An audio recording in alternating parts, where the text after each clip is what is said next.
front to the back, go. Don't stop the party. Don't stop the rave. Don't stop the party. Don't stop the rave. Don't stop the party. Don't stop the rave. Don't stop the party. Don't stop the rave. Don't stop the party. Don't stop the rave. Can't feel my body, but don't stop the rave. Don't stop the party. Don't stop the rave. Can't feel my body, but don't stop the rave. Rave, rave, rave, rave, rave, rave, rave, rave, rave.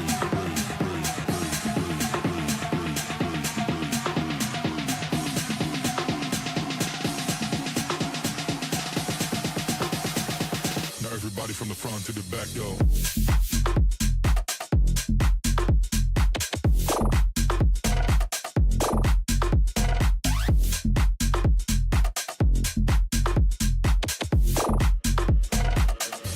From the front to the back, go, go, go, go, go, go, go, go, go,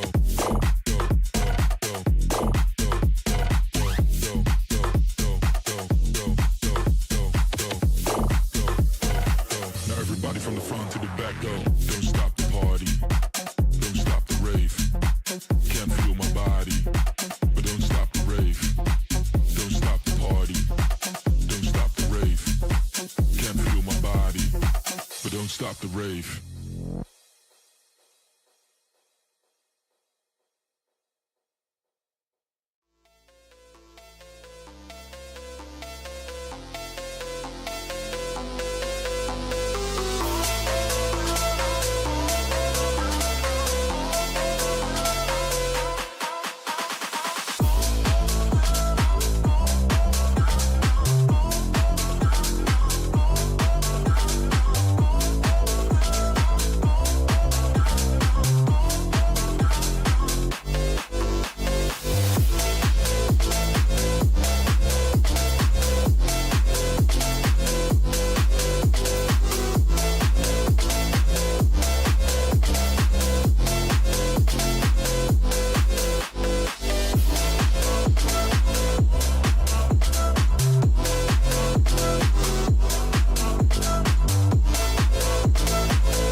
If I could, I would get myself out this mess.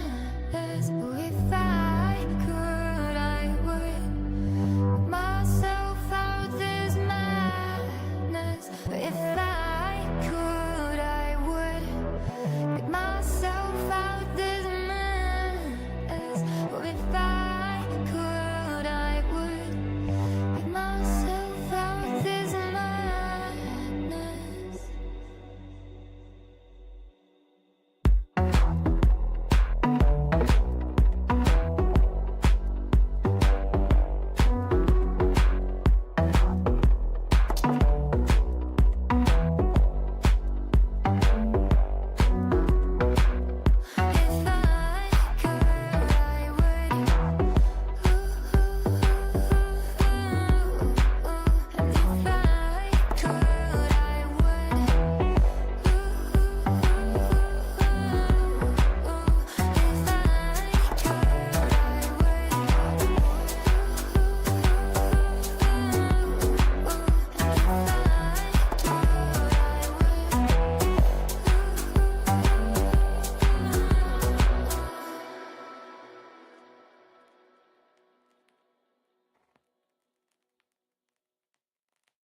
On my clock, in this cock, mask on my face. Hesitate to give me some, I'ma catch a murder case.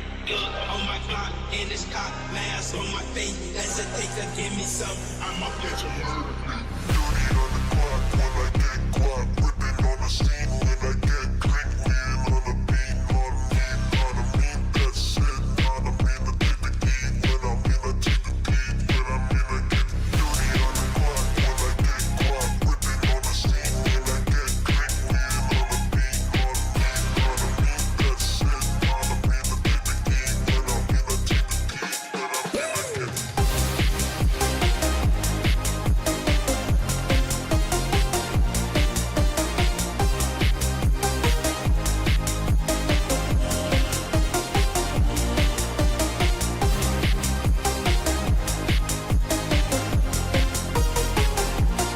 I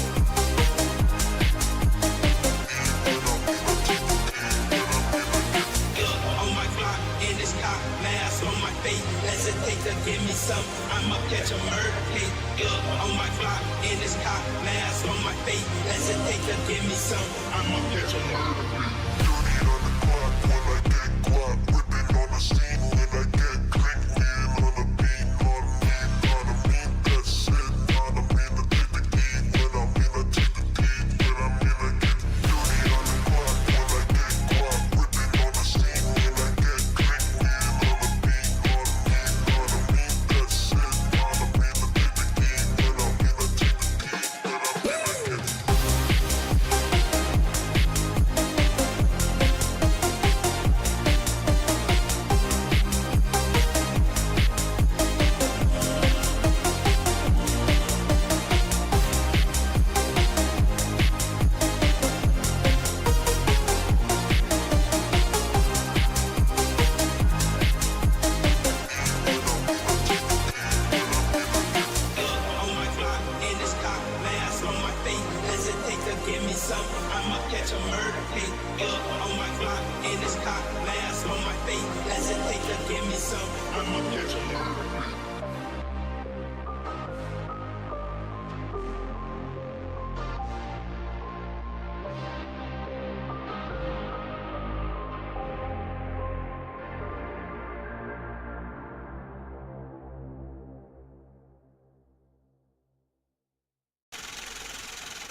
This for the players out there, check out this dope shit, man. Players every down, we getting paid. Another day, another dollar, living in the bay. Hustling for my baby, trying to play in my escape. I ain't staying in the matrix where they trying to get my papers. This for the players. Players every down, we getting paid. Another day, another dollar, living in the bay. Hustling for my baby, trying to play in my escape. I ain't staying in the matrix where they trying to get my papers.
Everybody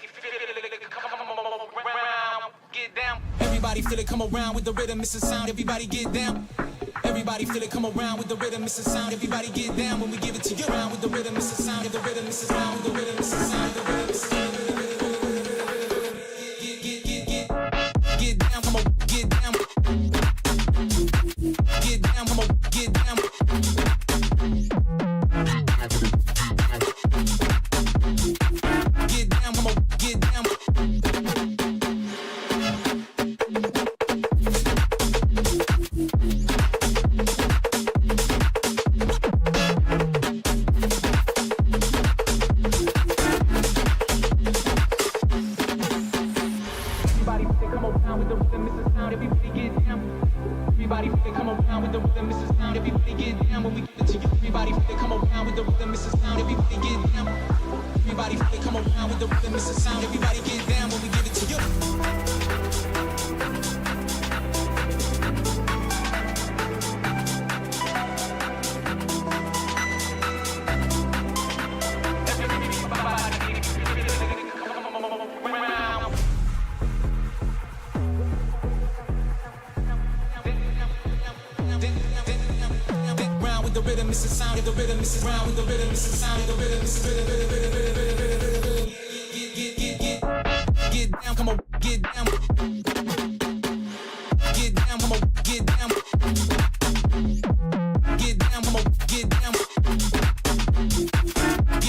on, get down.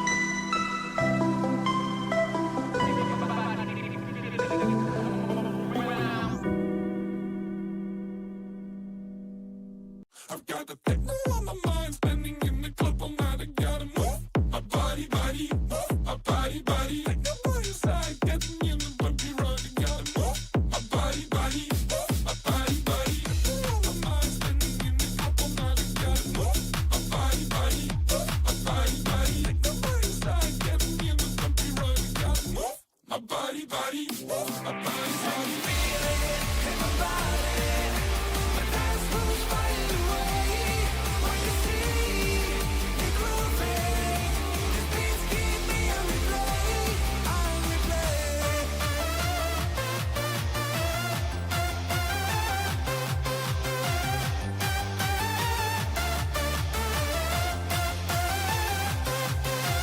See me grooving, these beats keep me on replay, on replay.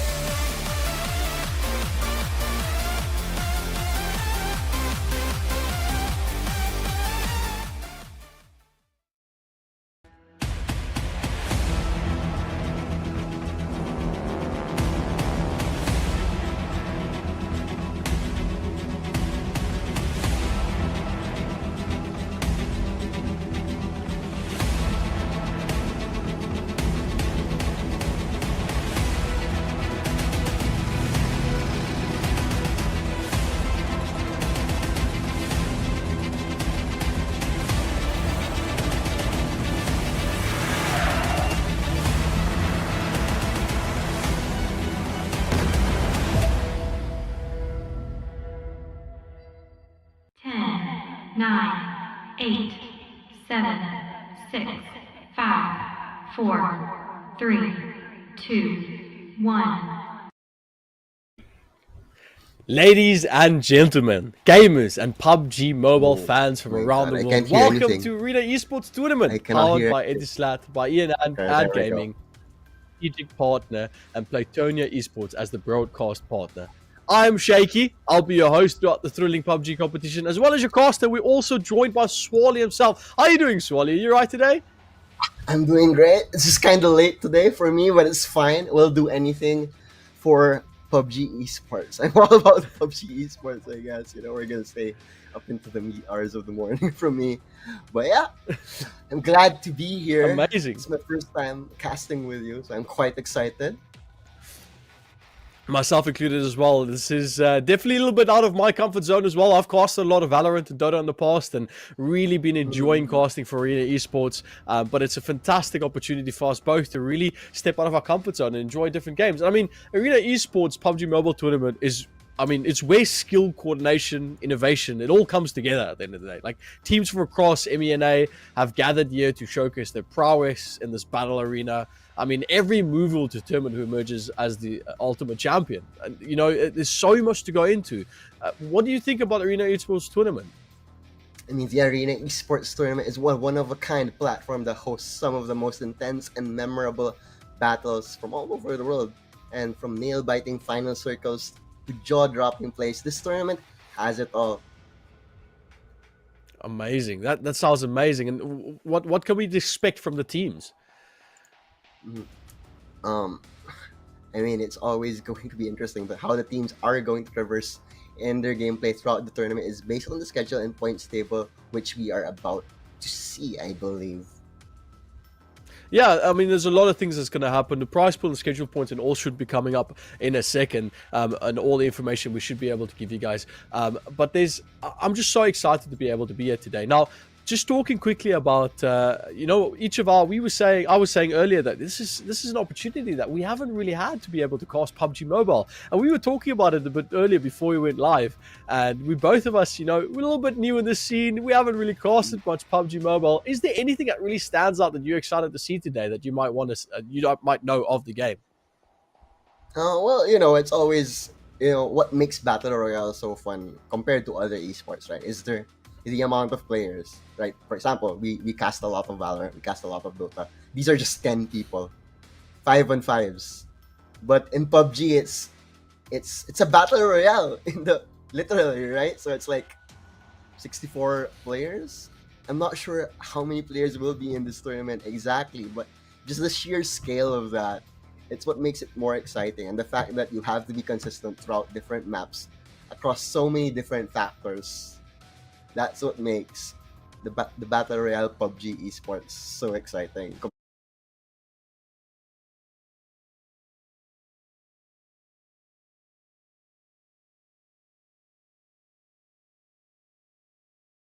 Like you said, 64 players is pretty much spot on correct. There is 16 teams of 4, all teams invited to this event. So the best teams in the MENA region, they've all been invited to compete into this amazing game. So this is the roadmap right in front of you right now. As we look at all the qualifier teams going to be competing today, we are now looking at the bottom side of this bracket where we'll be having these two events happening in order to get those final teams going up so we can go into that 16 teams. So a lot of exciting things to go up, and the grand finals will involve 16 teams going head to head. All these points will get together, all these big opportunities. And what else sets the edition apart? Well, besides the prestige of the Arena Esports title, we have a staggering prize pool as well, which we'll view in a little bit. But the schedule going forward, Swally, I mean, looking at this, doesn't it just get you excited for what's coming up forward? Exactly, right? Because it's, you know, there's just so many different styles of playing PUBG as well, right? Do you want to be that sneaky? Do you want to be that sneaky beaky like, and just go for, you know, the circle surfing is what people call it, if I'm not mistaken. You're just staying on the edge, Yeah. trying to avoid fights, picking off people when or do they want to be in the thick of the action? So it's gonna be interesting to see what strategies will be utilized here in this tournament. Definitely, and these teams, all these teams are really going to be fighting on. With PUBG, we know there's the plethora of different maps that's going to be coming up, so it's going to create a lot of different environments that we can see these teams competing up against each other. And not to mention the arsenal. We coming from a background from Valorant, you only have a set amount of guns, but if you just take into account all the different ways that people can express themselves with their talent, skills, ability to shoot and land those precision shots, I'm most excited to see people picking up weapons like the Kar 98, the Winchester 94, the M24, just long range weapons to really really get those interesting shots. We've seen people like like Shroud really set the scene for PUBG back in the day when it was a big game, and it's amazing to see back in the day. It's amazing to see that PUBG Mobile has now gotten to a point when esports teams are being invited to play against each other, and there's this massive opportunity around everything, and all these teams to compete. Is there anything that you would like to see out of this? Is there any specific weapon? You said earlier, we were talking off screen, that you've played a bit of PUBG in the back in the day. Is there any type of playstyle that you are back quite in the day as well? Yeah, back in the day, definitely. But yeah, I know everyone loves the bolt action rifles, like the cars. And if I'm not mistaken, there's like crossbows now as well. So it's gonna be interesting to see, because like every different, like you said, right? There's so many different guns, and all of these different guns have different bullet speeds, bullet velocity speeds. There we go. I think that's the more proper term for it, because like the AWM, I believe, has the highest bullet speed in the entire game. So if you want to make those shots across the map, it's going to be that. But obviously it's not always going to be available, and that is how the decision making will come in. And this is the schedule for this day's maps. Map number 1, we're going to Erangel. Map number 2, Miramar. Map 3, we're going to Sandhawk. And map 4, we're going back to Erangel. What do you think about the maps day? A map that I'm quite familiar with, I've seen a lot of people play on, is Miramar. It is a very open, long-range map with a lot of opportunity to get those, like you say, with the bolt action rifles, to get those interesting shots. And looking at the point system, we were talking about earlier about as well off stream, just talking about what we can expect, how these teams are going to be gathering those points that's going to ultimately get them towards that win and the final place where they need to be. And as if you look on the screen, obviously the 9th to 16th place in this battle royale will give you net you 0 points, and that will go all the way up to 2nd place of 6 points, 1 point increase for each one. But if you get that coveted winner chicken dinner, you'll be on that 10 points per win on these 4 maps we'll be seeing today. So I'm quite excited to this. What do you think about this point system? There's really a lot to play for. It's going to at least promote playing aggressively at the start, right? Because some teams will be eliminated in those hot spots in the early game, but we'll see if they make it worth it. Because if you eliminate at least one team in the early phases, that's 4 points. Even if you get eliminated in that 9th to 16th slot, at least that's good enough for like what was that, 4th to 6th or something. So yeah, there's a lot of decision making to be had here. Are you gonna go for that aggressive, or are you just gonna circle surf? It's gonna be interesting, and I can't wait to see what these teams and what strategies they'll be utilizing. Definitely, and I mean, we can look at the teams right in front of us as well. We have so many teams competing today. Alpha7 Esports, ARB champions. I love these names. I love these logos coming up as well. Quest Esports were competing as well. Agonia, Fire, Flux, Geekay, R8 Esports, Onyx, iKURD, Regnum. I can go on and on RTG, Conqueror, and all these teams are going to really show themselves. If you look at purely at the logos, what's your favorite? If you just look at the interesting purely, logos. Just purely logos, I think I'd like to go with iKURD, just because it's so MENA, it's so MENA. It's so it's so MENA. I like it. For me. I like it. Right. Which one was that? iKURD. Oh yeah. iKURD. Oh yeah. I see that. Yeah. It's so I like MENA, that. right? I like that. It's so MENA. Is that so hardcore? Wait, MENA. does he have Right. does he have the gun over his shoulder by the rifle's barrel? Yep. And then, I love it. He has, that is insane. Right, and what he's wearing, right? It's so cultural. It's so iconic. I love it. How about awesome. you? So, what logo? I don't know. Looking at, I like Agon. I don't know, Agon. I like the separation between the two logos. It's like it's Agon powered by. It might be a company. Yeah. Oh, say again. Could be. Yeah, so it kind of reminds me of Dota. We have a few teams. OG is the team that I supported back in the day, and they're sponsored by Red Bull. And usually they'd have, back in the day. Yeah, so back that will be my favorite word for today as well. But they had, I like a little bit of simplicity there. I really like to see how these teams are going to do today. But it's all possible. It's all available, and we're all ready for it. But yeah, I say close second would probably be Arab champions. I mean, look at that logo. Does that not look like they're going to be the champions? No, it looks very regal. It looks what's regal? Regal, like majestic. Looks very majestic. Oh, okay. Yeah. See, I need to get my notepad out because I'm learning words today.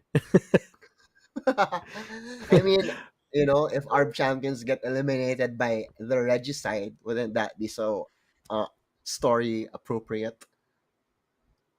Mm-hmm. The regicide definitely. means, mate. But yeah, going forward, when we look at everything over the next few months, we'll witness intense battles across multiple maps like we see today, challenging rotations and innovative strategies. The world's best PUBG mobile teams are here to claim the top spot. The world's best, but it won't be easy. I could tell you that much. Get ready for edge of your seat moments, gripping gameplay, incredible gunfights, and I mean, so many heart-stopping moments. 4 maps, so much opportunity for some crazy plays. I mean, whether you're a seasonal PUBG Mobile veteran or a new fan joining us today, this tournament promises unforgettable action. And the people that's going to be here for you, giving all this information over and creating the stories that you love to watch and listen to, will be myself and Shwali. It's going to be crazy. I don't know about you, mate, but I am so excited to see what these teams are going to offer us today. Mm-hmm. I mean, first few maps, it's going to be up in the air. But once we figure out who these teams are, who the best teams are on this bracket, it's going to be more interesting. The map 3, map 4 is going to be so much more exciting. Because map 1, they're just going to feel each other out, right? They're going to see what strategies they can use, who are the aggressive ones, who are the dead shots, right? It's going to be interesting. And that's it. I can't wait to see. I agree with you 100%, and that's what's exciting when you look at all these brackets of teams playing. There's 16 teams today. We ourselves, we don't know these teams. We don't know who's going to be the top dogs, who's going to be the people that's really going to dominate it, and that is what creates that tension. I mean, you need to prepare yourself for some mesmeric display of strategic depth. Teams will unveil their unique tactics, from aggressive early game plays to patient strategies. I'm really excited to see someone being thrown by a pan. I mean, I just want to see it. I've seen it before on Twitch where someone gets chucked by a pan and they die. Or someone gets shot and the pan's on the back of their kit and someone goes for the shot and it bounces off the pan. I mean, that just creates such an exciting little environment, pure PUBG moment right there, right? Totally the pure PUBG moment. The ricochet from the pan. Let's go. Yeah, definitely. So we have some teams. Yeah, it does look like we're going into it, aren't we? Yeah, right. Some teams are already actually dropping in. I thought there would be a lot going for the classic Pachinki here. I guess some of them would be thinking it's a bit too dangerous. It's gonna be a Primorsk heavy drop here in map number 1. Yeah, there seems to be a lot of teams coming out hot out the bat, trying to secure very specific and strategic points on the map. We don't know where the circle's going to end to, I guess that they are looking to kind of spread towards the outsides. When it comes to competitive play like this, you want to focus purely on making sure that you get the important eliminations, but possibly playing for that slow end goal. And it does seem that we have a good little spread going on. Is that a car? That's a car. Yeah, it's totally like Fast and the Furious vibes right here. Apparently, cars can now drop from the plane as well. Because before, way back, you had to find them on the ground. Apparently, they're part of the drop now too. I guess it lets you cover more distance, right? Oh, there we go. Oh, okay. You're just a car. I guess dropping. Maybe. Considering this is a mobile game, I mean, considering it's a mobile game, I'm not surprised. It's good to have something that's a bit more interacting for people. Exactly. But off the bat, we see Team 5 here. They've been able to pick themselves up a pretty good amount of guns here to start off. That's an AK as well. No, they didn't. Well, they did drop with someone here. They just haven't seen each other yet. There we go. First contact is gonna be made here by. Okay, is that as Azanab? Am I gonna say their name like that? Azanab, Azanab, A7, it might definitely Sanab, be. Yeah. Azanab, A7ab. Just gonna try and say names as best as we can. We're sorry if if you do butcher some of their names ahead of time, because that is a necessary evil in casting. Apparently, Yeah, okay. and Try it's try to knowing this pronounce is a this mobile name. game, we can. I don't. I'm Try, not. I'm not. I'm not you're gonna. not I'm gonna not try. gonna. I'm not. I'm not gonna try. I'm not gonna try. You're not Sorry. even gonna We'll. try, We'll. but yeah, We'll. lots of we'll action we all actually. just gonna. We're just gonna watch this. Benzema. Okay, then Good Ragnar. little spray Oh, here. Try. Oh, they're gonna go down to GK. A good he play was a bit here as too they're trying to out in establish the good open dominance here. there. Yeah. Unfortunately, right? He was just out in the open, no cover whatsoever, no man's land, as they say in war. But there we go. Gonna loot. Gonna start the loot here, and that's the whole part of this map just secured for GK. Yeah. So Do we see the circle moving on yet? forward, now No. obviously this is establishing part of the game. Obviously they need to try and loot as best as they can. There we are. We were able to hear the game audio now. We can see a little bit more extra action. What an interesting... Is that wait, is that a monster truck? It is a monster truck. Definitely. Is the American in you happy? I mean, the person that visited American, I don't know. I'm not a massive fan of it, but some interesting, definitely adds a bit of extraness to it. But looks Exactly. like Ragnar It's a GK Ragnar. team. Yeah, It's Ragnar on Ragnar. a They're gonna monster look truck. at. They're going to look at rotating around the map now, looking for more opportunity, maybe get some teams. We could see on the map they're not really close to anyone right now. And I'm assuming probably the strategy that we're going to go for is just trying to get as best weapons up as possible. You want to try and get all those plates, get those cans up, get your energy up, everything that's possible. But we do see a quick little drop here. Team 11 is going to go down Prestige, get a little bit of a knock there as an after trying to get back into this game. Ooh, nice a lot of hit. opportunities. Grenades going to be flying all over as they are frantically looking for something. And it looks like Moth is with a 1v1 with Lutzi on the rooftops, as they're just kind of jiggle peeking, looking for any shots possible. Okay, They struggle with those shots flying through the backline. Yeah, they're still looking. Good peaks from both teams. I like the back for Molotov. Molotov. Oh, Molly does big go in. Molotov, but it gets knocked. Another R8, just 2 alive now for R8 or rate. Yeah, and it does seem that they've picked themselves up a nice little range weapon there. There we go. Good shots, but unfortunately Moth's going to go down quickly. I do believe that's the last person standing for that team. That's the last one. Resurrected. The last one is SK Ton here, and couldn't help, but just had to watch. There we go. Actually, gonna try and fight now. Gonna get some pot shots in over there, but it's not gonna be enough. Still fairly healthy A7 arm. Oh, as I say that, the casters goes. I say they're healthy. Yeah, a little bit rough there. They've gone down. Mafia Shu is still on the back. Looks like they've been playing a little bit slow on this, and now they have to really look at playing against this other team as they are fighting for their lives. So we are jumping back and forth between the action. iKURD's been taken down quickly, but he's been dropped. He's going to get completely roasted on the floor, and it looks like Mafia is going to look for a better angle pushing up on this front line. But that seems that they've actually gone and dropped that team. Really good round. Really good play by this team. Secure over here by A7. Nicely done. They go all the way up to 5 eliminations. If this is 1 point per elimination, so getting those early eliminations actually goes a long way into a best of 4 map series like this. So yeah, teams will definitely try and be aggressive in this early phase and see what they can go. And there we go. Someone that just got run over. Roadkill. Kante with no mercy, QSC and company.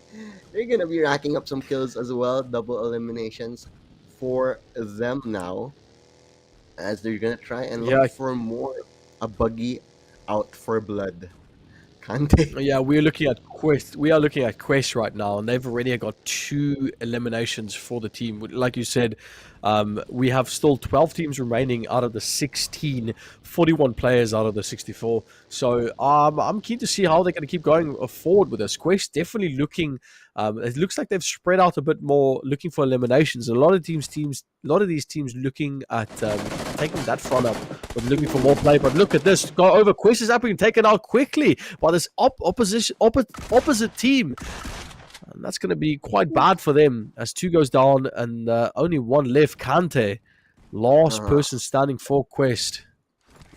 That went bad real fast for that team. Kante a while ago picking up that roadkill. Now it's the rest of his team. They're all 6 feet under, unfortunately, and they're gonna look on over to here to FF for eliminations. They're just gonna be sitting pretty in this part of the map for now. There we go. Kante. Yeah, I mean, Firefox has been try doing and good. get some revenge for his team, but unfortunately, it's not gonna work out for them. The camp in that room was perfect from Tiger, and that's Kante's team just gone for the count. Yeah, and that's going to be Quest out. Quest is completely taken out of this first round so far, and they're not going to be able to net themselves a lot of points. Like I said earlier, 9-16 is going to net you 0 points. So they're going to be landing on nothing for this game, except for actually 2 points picked up from those 2 eliminations the that they got about earlier. The roadkill. Yeah, the roadkill. So they got 2 or 3 points at least on the scoreboard. But we are rocking down to 10 teams, 2 more eliminations. We should start getting into the single-digit points, excluding any eliminations. But like I said before, RTG, they are doing great right now with 4 team eliminations, and it's all on Rio. GX Rio or X Rio has just been absolutely dominating. Same thing going with Hythe, Gaith. Gaith. Yeah, I'd say Gaith. Good amount of Gaith. Yeah. Let's go with Gaith. Let's go with Gaith. Even if, at least if we're both wrong, at least we are united in being wrong. It's better like that. Look at this nice little sports car here. Oh, hitting cars are always gonna be quite hard in this game, but there we go. He's actually gonna find it. We're gonna bring him down. GMT used to be life. getting a good amount of damage down on OXD. And we are interested to see this use of vehicles. Obviously, this map's absolutely massive. So vehicles have to be a very important integral part of this game. And we see GMT Helsinki just completely peppering this car, but they won't be able to get much. Good amount of fighting from Kamikaze. Managed to get that down quickly. He takes out Nawar. And that's going to be a down and a thirst for that team. That's going to be their second elimination. That's going to be really well deserved for GMT. Getting on the board for them. Actually, they're going to find more here, but Kamikaze has to be careful here. He's in a pretty bad spot. Going to find the angle for that little bit of cover. Nicely done here. Kamikaze will stay alive there. As the rest of his team and his will teammate be Sheriff trying to converge and try and help out here, but still. Just gonna take it slow for now, as the rest of his team are gonna be, just securing this area for now. They don't have to force the fight, and I like the discipline. As we go on the other side of the map. A little clean lane from Clear Vankid. Looking for it. He's just gonna use it to look around, actually, as a way to try and spot everything. This is a third-person game overall. A lot of shots going to fly through. Not too much that we can see happening exactly. But down to still 10 teams as all these teams really holding on for Dia's side. No one's dying. Dia's going to try and spam down. But actually does a good job of that car. Completely knocks him down. And did the damage that was necessary. And that's going to net him a good amount of points. Now we switch over to Sheriff as he tries to clear out and get this straight up. But he's going to be rushed from the back end side. Trying to just pop through everything. Run to the door. It's just too much for him to take as he gets absolutely rushed by Clear. Nice pinch though. Like with the cars, they knew they had the mobility. They could easily storm that car here. But okay, it's gonna be Regicide here with Senior. But anyways, they're gonna be going up against Geekay Ragnar. He's gonna be pretty low here.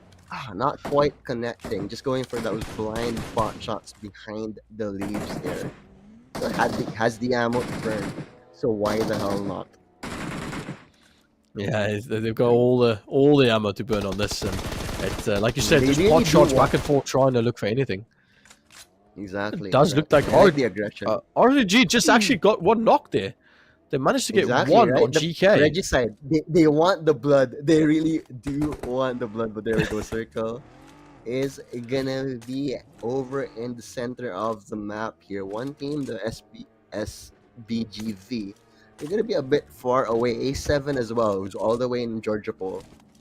It's gonna be interesting. You know, they do have their cars, but it's gonna see. Those will probably be our map's circle surfers. Pretty sure with the way they're playing right now. Probably. Probably just trying to play for those points. If you don't have that necessary loot that you've picked up in the beginning of the game and you're a little bit down on mids and all that, then that probably is the best play to go for. A lot of these teams are pretty settling down in these houses, looking for those, possibly getting into that house that they can really ride to that final circle and hold on these positions. A good little peek here by Q as he looks for Flux here.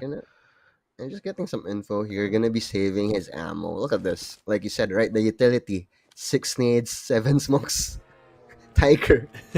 With everything right now. And lots of the armor, the helmets. They're all very, very healthy here. Regicide as well, 9KI. Will they go for anything or not? They didn't spot out anyone. But, you know, just being the scout in the sports car.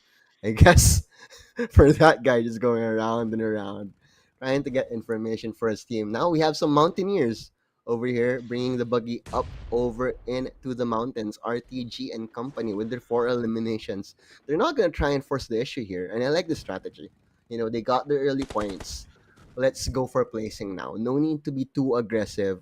They even have their level 3 armor over here. Oh, I mean, they're very... they have a lot I couldn't of have put utility. it... I couldn't have said it any better. They, like you said, 4 points. If they just get placement into the top 9, that's 1 point that they can add to that, putting it at 5. Same thing goes for FF here. As Fireflux, they're also holding on to 4 points. As Sulky's been the one that's been really holding on. Did we see a Kobe nade? Oh, close. No. Nice try. But you know, we heard about King of the Hill. This is King of the Mountain. So who is literally king of the mountain? And this one, FF and company, is going to be a 4-4, but the reinforcements are actually going to be there. The car is going to be driving right up. And are we going to have a banger of a fight over here in the mountaintops? No, bit of a back and forth, though. Still waiting for those picks. They're just feeling each other out, you know, just the util poke, as I like to call it. Yeah, I mean, that's exactly it, isn't it? Yeah, exactly. Galaga might be first contact here, crouched up with his rifle over there, but this is... You said that was a Kobe, but it seems like that's the Mamba out for them. Yeah, that's a rough one. Exactly. Let's just quickly talk about... this is SBG. They haven't gotten any eliminations. They're holding on for dear life. I mean, some of these teams really being put in a tough spot and not having dropped that hot. All they can really do is play slow. I like the fake though. The fake with the smoke is gonna make them second guess. They're not making any noise right now, so they're not sure if they actually left. They made some noise with the car though, so they know. But there we go. They're not gonna fake it. Thinking about the nade once again, and that's gonna be the surefire win. Oh, actually, yeah. They're just gonna fake it. They're probably just. I think these players just use the nade to get a little bit of extra info, just peeking over that in the third person. We're still waiting to see what these teams. Definitely, and it does look like this lone wolf over here, Falth and Sard, the 2 last players standing for their team of AXR. They've also just been looking for some sort of information. The Vultures. And as this final zone calls in, there's so many teams still on the outskirts trying to play those last few seconds, trying to go for those picks as people start to rush towards the zone. Exactly. And it's actually going to be all the way in the mountaintop, right now. So it's Calaga and company who do have that very, very nice position here. But Senior is gonna find a little bit of a the knock boys of by SVG. R3G. Lots of them kamikaze though will be the trade-off. It's not going to be a clean sweep for GMT there, but Regicide is going to be taking some losses here. Roshan and company. Oh, the Dota player in me is happy whenever I see Roshan. I love it. I'm just going to pretend they play love to see Dota. it. You love to see it. You love to see it. There we go. Nades Rio all is going to around. be throwing out those nades. Looking for it. They do get one actually down. Senior's going to go down by the nade. And Groza also grabs himself a kill as now we start to see this action unfold. They are in the ring, so they're still trying to push onto clear. Really pinch them in this. And we see Rio trying to spam right against the knock on Vito. Right in the smoke. And a good game sense by this player. There's no hacking here? Marshalls, are you sure? Are you sure about that? Because that shot was crispy.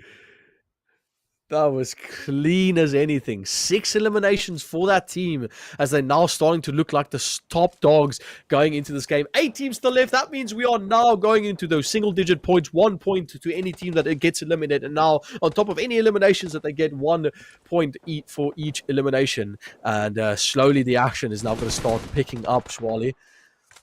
And yeah, it's going to be... This map is going to be about... King of the Mountain, as we said earlier, because that's looking like where the circle is going to be landing. And fortunately for RTG and company, for the boys and girls of RTG, we don't know. I mean, they do have the advantage right now. But look at this standoff with FF. This has been going on for like, what, 5 minutes now? Yeah, it's been going crazy. RTG really trying to get that shot. Oh no, Rio gets peaked. Still down, can still be claimed. But focus also on clear. They've lost 2 of their teammates. That horrible nade on the one and then the spam through the smoke on the other. They're going to have to play this out really well. It does seem that RTG is going to be able to grab that knocked player that got taken out behind the car. Oh, but so Calaga, that's going to help him quite a lot. I believe. Yeah, but Calaga was knocked, so there is going to be a flank on the other side. It's Clear and company who are actually going to be the sneaky ones. They're going to be flanking. So SVG, they're going to be pinched here, and they have to make a decision. This is where it gets hard, right? When the circles get smaller, like the decisions that you make will determine how well you place in this map. Nade? Oh no, definitely, yeah. This is where those quick 1 second decisions, split second decisions that these teams need to make in order to ensure that they get those points that necessary. We are now into 6 teams, Swally. This is where it gets tight, don't you think? Yeah, this is where it gets spicy, as they say. And let's see who will be able to get this ever coveted chicken dinner. In this map number 1, as we say this, all teams finally converging here. We do have I do believe we still have 1 circle surfer on the edge of the map here. There we go. It's gonna be the boys of Clear. It seems. A7 looks to be in a tough situation. They almost got knocked. The nade comes in, almost takes him out. Almost, but not quite here. But Carya gonna be taking quite a bit of damage here. The nade is the nade anger is gonna be able to spot them out there. Ooh, he's trying to get those shots with the shotgun. But very tough play for him. This guy's gonna get to go too close. Yep, you don't peek a shotgun like that, and it works out very well for Karel. Smokes will be dropped. We'll give them some breathing room to be able to heal up as they are on a fairly safer side of this mountain, this death mountain. Definitely. I mean, that DBS shotgun that he just used there, that's horrible to try and fight that. We saw that being used really well in that fight. The action got pushed up a little bit too much on that one. And that enemy is going to have to pay with his life and points. Down to 5 teams now as we've dropped 1. And now it starts to get really interesting. A7, only with 3 players still left in the team. They've grabbed themselves 6 eliminations. So got a good amount of points still available for that. As they're slowing to come up. And look at this jump in quickly. But he's going to go down as he tried to Superman in. But RTG is going to go straight to the ground as the Kryptonite hits him in the heart, and he's going to fall down extremely quickly with A7 to this corner, and that's going to give them a very, very important amount of utilities from that loot. Exactly. It's just like a gimme, right? He was jumping this game. Okay, you can have my loot. I'll do a flyby. Yeah, that's That exactly. didn't He work was out trying. too It well. wasn't a drive-by. It was a flyby. It was a And now zone's flyby, coming but in he as well, just got Swally. swatted out of the air. Like all of the Yeah, games in definitely. Valorant. Oh, the best. Oh, big shot coming in. Oh, actually, a double trade knock for both sides. As each player goes down there, 5 teams still left, and we do see RBG now moving towards the zone. 3 players got himself a good spot behind this rock, but they're still going to get pushed from the side and side. Good spraying coming up, but there's one player still left peeking on the right. FF still has Flux available, and he's still going to have to wait there as he tries to hold on. With SPG also having someone outside of the zone down, so an opportunity for them to really grab them. It might look like they are going to look for that push up forward, so the next in the smokes to come through, trying to cover this opportunity, cover this position, pushing up the mountain, but they don't have much cover to really go with here, Swally. And only 4 teams left. 9 players remaining. 9 players remaining. One of them has the high ground, and you know what Obi-Wan Kenobi said. You don't. You know. I'm sure you know. I'm sure you guys know what I'm talking about.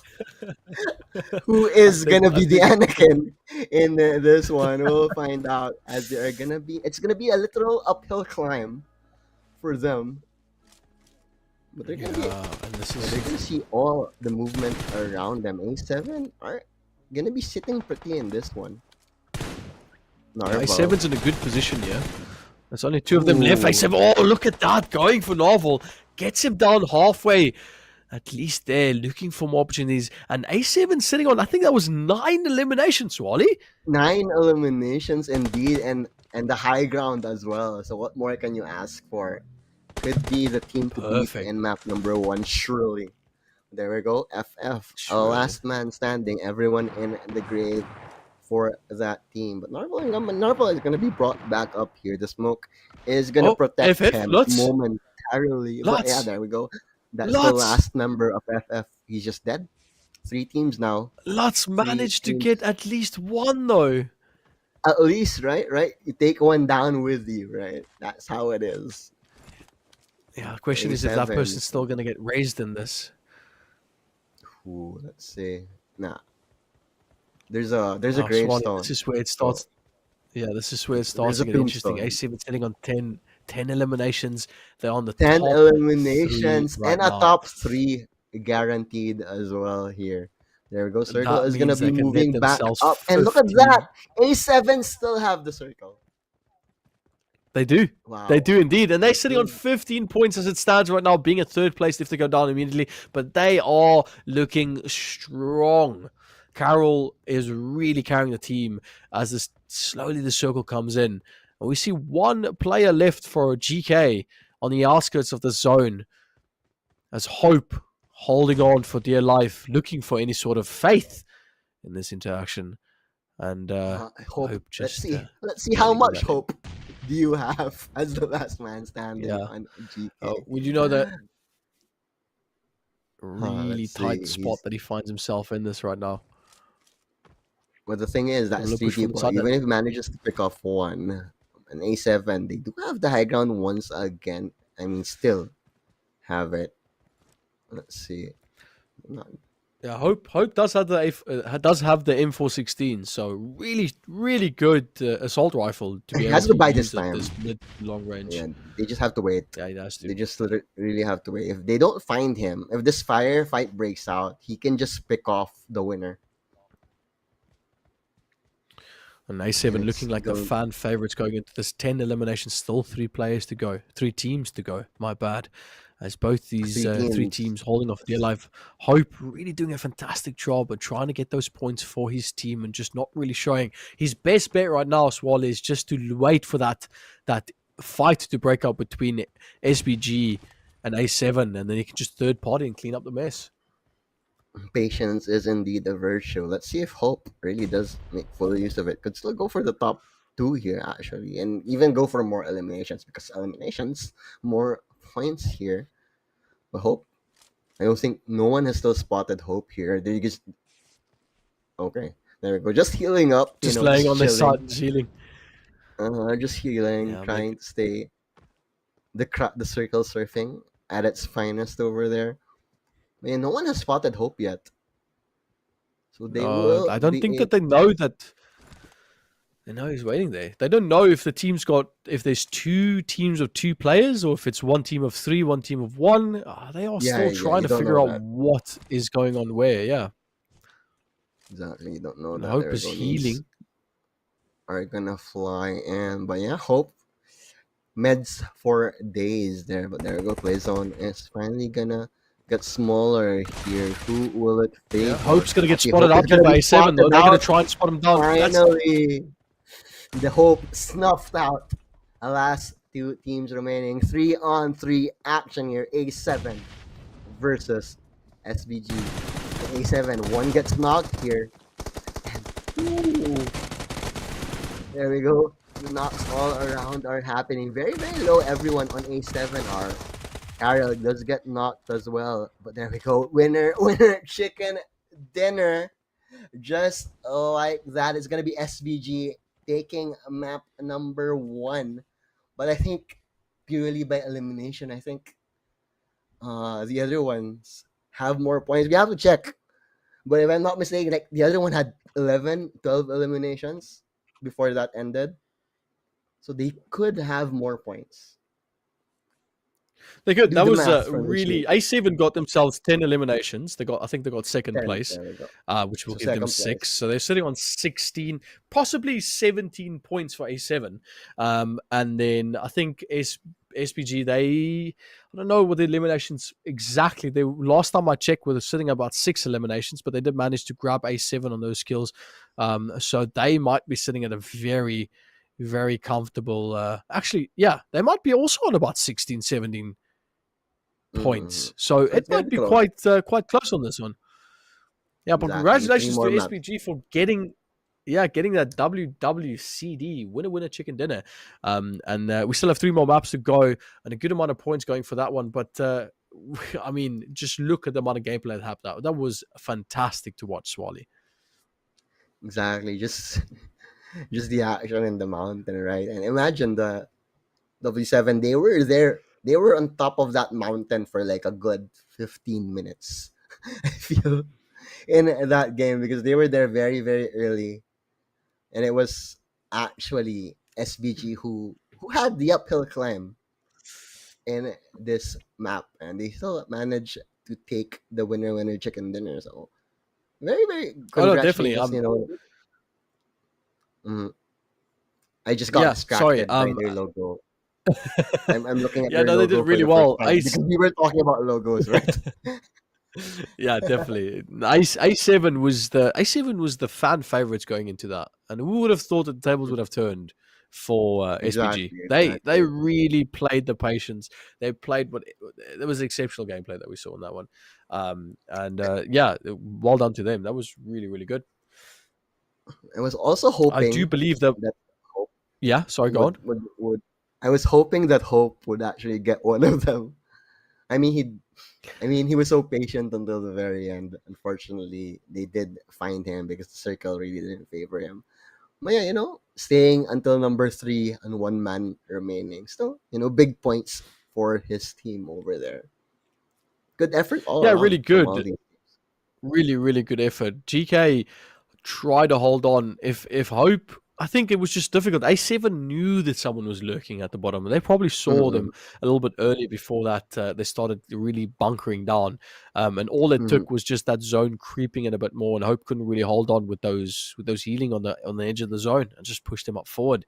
And I think that interaction between A7 and Hope, it gave SPG the opportunity to push. They saw the fight happening, took the advantage, and while A7 was distracted, they managed to grab themselves a good little win. But looking back now at some of the massive highlights, we saw a good roadmap of happened within this game. GMT, they started out really strong as well. 2 eliminations off the bat as well. But Clear, a team that really struggled as well as they tried to get into the back time. But fan favorites are still going to stand. This fight we saw happen, GMT really holding on for dear life. R3G also doing a fantastic job. Swally, teams that you looked at this game, smoke shot, yeah. Beautiful smoke shot. Right. Good amount of Kobe grenades as well. Exactly. Went up in the mountain, used the high ground, and it did work out beautifully for them. But yeah, R3G, Regicide, I feel that they will have, and they did have some pretty good plays in this one. Fortunately, just got pinched in the end and everything. Once you get pinched in a battle royale, no matter how good you are, it's just gonna be really, really hard unless you can out-duel everyone. No, definitely. So, there's a lot to take away from that game. It is. It's exactly that. Position is everything. We watch these teams really try their best, and they all played exceptionally well. And that being said, it's on mobile. They are sitting on their tablets, phones, devices and playing this, and it looks like we're watching normal PC gaming happening, which is just amazing. It's wild to think that this is even a possibility these days for these teams to express themselves in an esport manner on their mobile devices. I mean, we've witnessed just the introductions of expertise from top team. We're literally hooked at this point going on, Swally. I think I found a favorite game to cast now. I mean, it's chaotic, right? That's what makes PUBGM so fun, just the chaos, right? And me, definitely. I'm not really much of a mobile gamer, but I always get impressed because for me, it's always harder to aim in mobile. I mean, I'm so used to the mouse. I'm sure you're a mouse player too, because I know you play. Yeah. I'm sure you play Valorant as well. So, yeah. Anyways, here are the points over there. SBG on top here, A7, right, and number 2. But it's actually gonna be Flux. Yeah, FF is gonna be number 3 here, and the rest of the team conquer Iraq. We don't even see Regicide here after we did hype them up in the early stages of this map here. Conquer Iraq is gonna be number 7 as well. But yeah, the teams who did get eliminated early, nowhere to be seen. Yeah, we're not seeing those champions up either. I really wanted to see some excitement coming out, but looking at it going forward, Swally, do you think that SBG is going to be able to hold on to this first place and keep this momentum going? I mean, thinking about how they got this first place, right? It was, I said it once, I'm gonna say it again. It was an uphill battle for them, literally, as they tried to go up that mountain and find the angles against the already well entrenched A7, and that was totally a lot harder than it looks, and it already looks pretty hard. But there we go, 9 to 16th ranking here. Only our ARB champions, unfortunately, will be the cellar dwellers in this map one. Not a single elimination to their name. Yeah, and that must be a bitter pill to swallow. There needs to be a last place at some point, and this is obviously a bit difficult for them being the bottom. But we're only on the first map. Anything can change at this point. SBG might even be knocked out on the first drop. We don't know what's going to happen, and I think that's what makes us really exciting. You loved the logo of iKURD, but yeah, and they only have the one.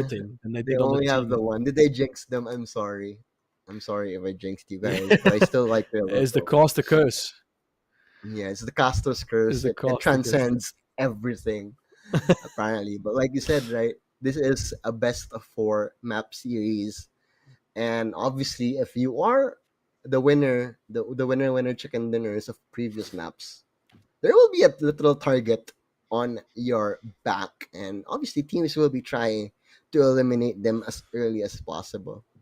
If they see any contact, right, they'll check it out. If it's them, eliminate them, because you don't want them to score any higher than they already have. If you want this game to be anywhere near close, because momentum is everything. in a battle royale. If you get two winner chicken dinners and eliminations on top of that, it's gonna be so hard to catch up for anyone. Definitely. But yeah, so much still ahead for us. Yeah. But yeah, we still have a lot going forward. Looking at what we can expect and everything that we saw in this game. I mean, we've witnessed the introduction of expertise from all top teams. We literally hooked for the next couple of plays, Wally. I think this has been an exceptional thing. But guys, please, you guys watching right now, please don't forget to subscribe to Arena Esports and follow the updates. I assure you that there's no other place on earth that is this kind of amazing tournaments happen. Excuse me. Even takes my breath away talking about it. But you get to see professional teams participate in the prize ring to showcase their skills and take home from a prize pool of around 500,000 dirham. And it is just not what it is there as so many rewards and arena points to benefit from. Register and earn arena points. Refer to your friends or teammates and even earn arena points. Engage with our live stream and stand a chance to win from. I mean, there's so many opportunities for you guys to really benefit from just being here, watching the games and enjoying this as best as they can. Swally, I mean, what more can you expect from this?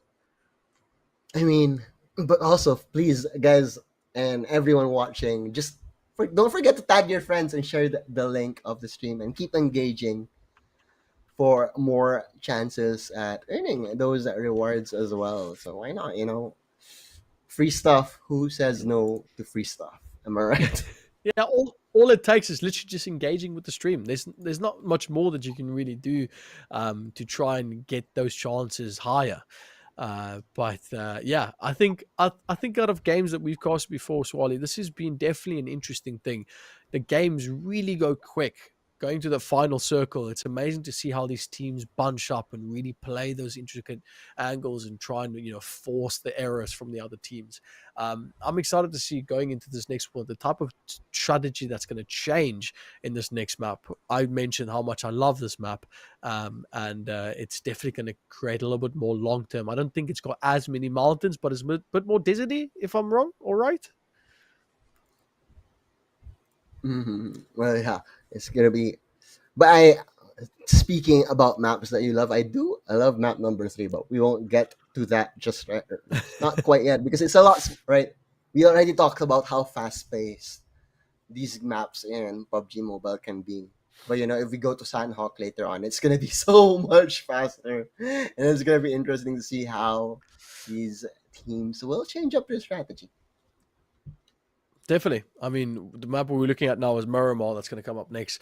A Mexican themed map that's got a lot of valleys, a lot of mountains, a lot of long range fights that's going to happen. As I said, it's high popularity to between players to really play on that. I've seen it a lot everywhere. So excited to see what type of maps, what type of guns and everything's going to come out of this. We saw a lot of M416s being played, shotguns even, on these mountain ranges in the previous map. So I'm keen to see what they're going to be bringing out. We might be seeing a bit more Car 98s, but more Winchester 94s. Like the bolt actions, a lot of the bolt actions. The bolt actions. Yeah, I know you want to see these bolt actions come out. I want to see the AWM and M24 really dominate that. Yeah. I think the fan favorite is definitely the Car 98. I think it's more of it's got a little bit of quicker reload. Absolutely. Absolutely. I'm really excited to see what they're going to be bringing out into this next game. For those of you viewers watching right now, again, please don't forget to subscribe to what we're watching. This action has been absolutely phenomenal to be able to witness. Even me coming from a different background, casting so many different games, it's exciting to see these teams really progress and show their talent. Now, Swally, as we wait for this next game to start, let's kind of talk about what can we expect. We saw SBG really dominate. We saw Clear do all right. There was a good few Kobe shots with the grenades, a few shots in the smoke. Yeah.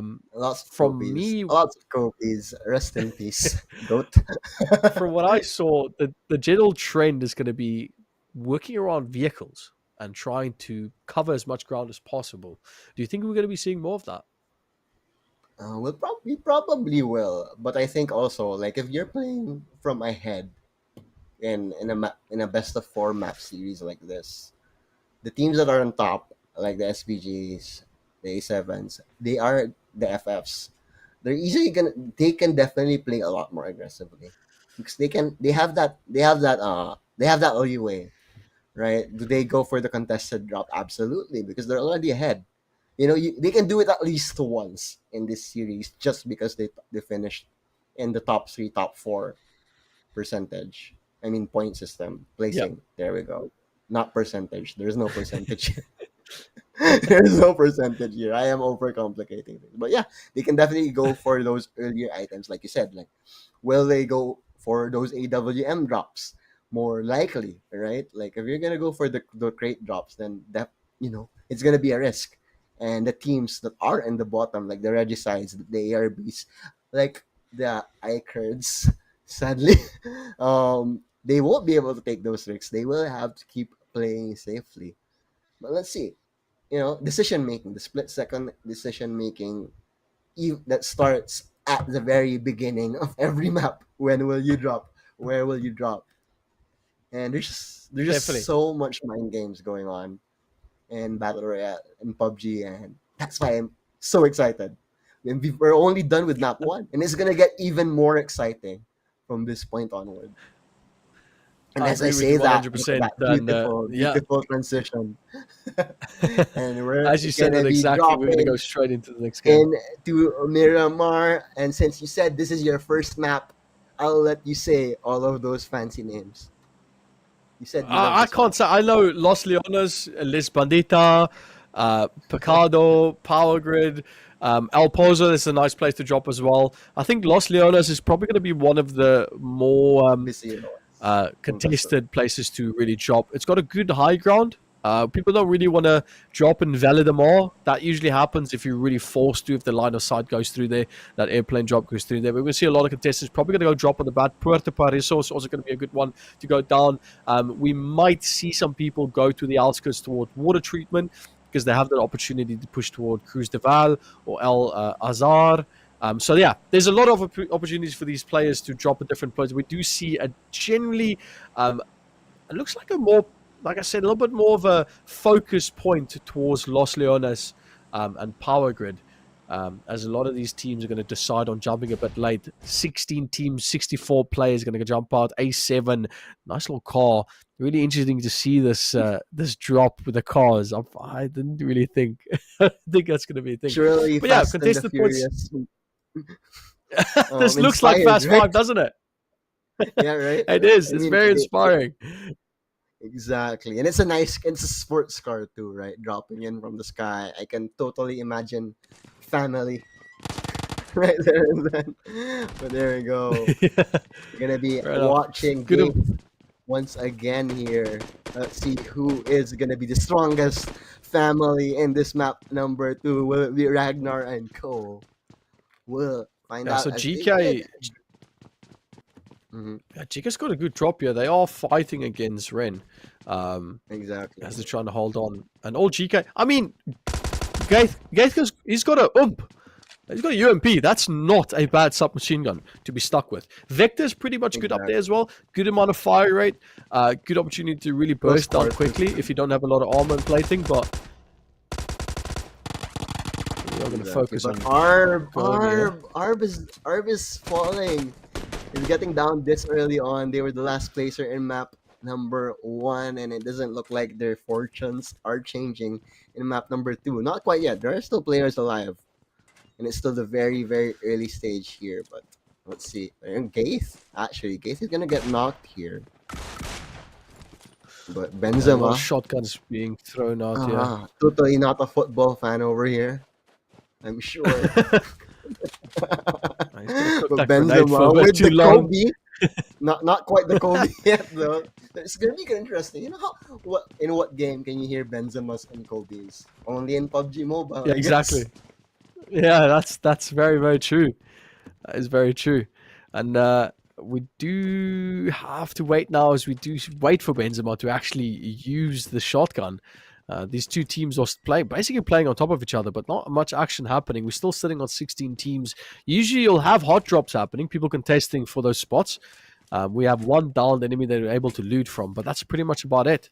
We're still waiting for any sort of play between GK and the opposing team, but we are still waiting for something to happen. Rebel, they're sitting in that opposite house, but this is what it means in this game, Swally.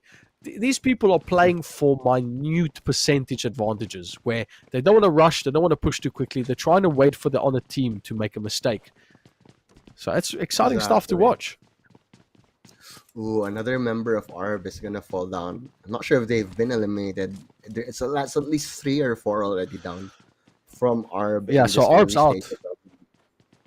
Yeah, ARB's out. No, that's 15 teams to lift.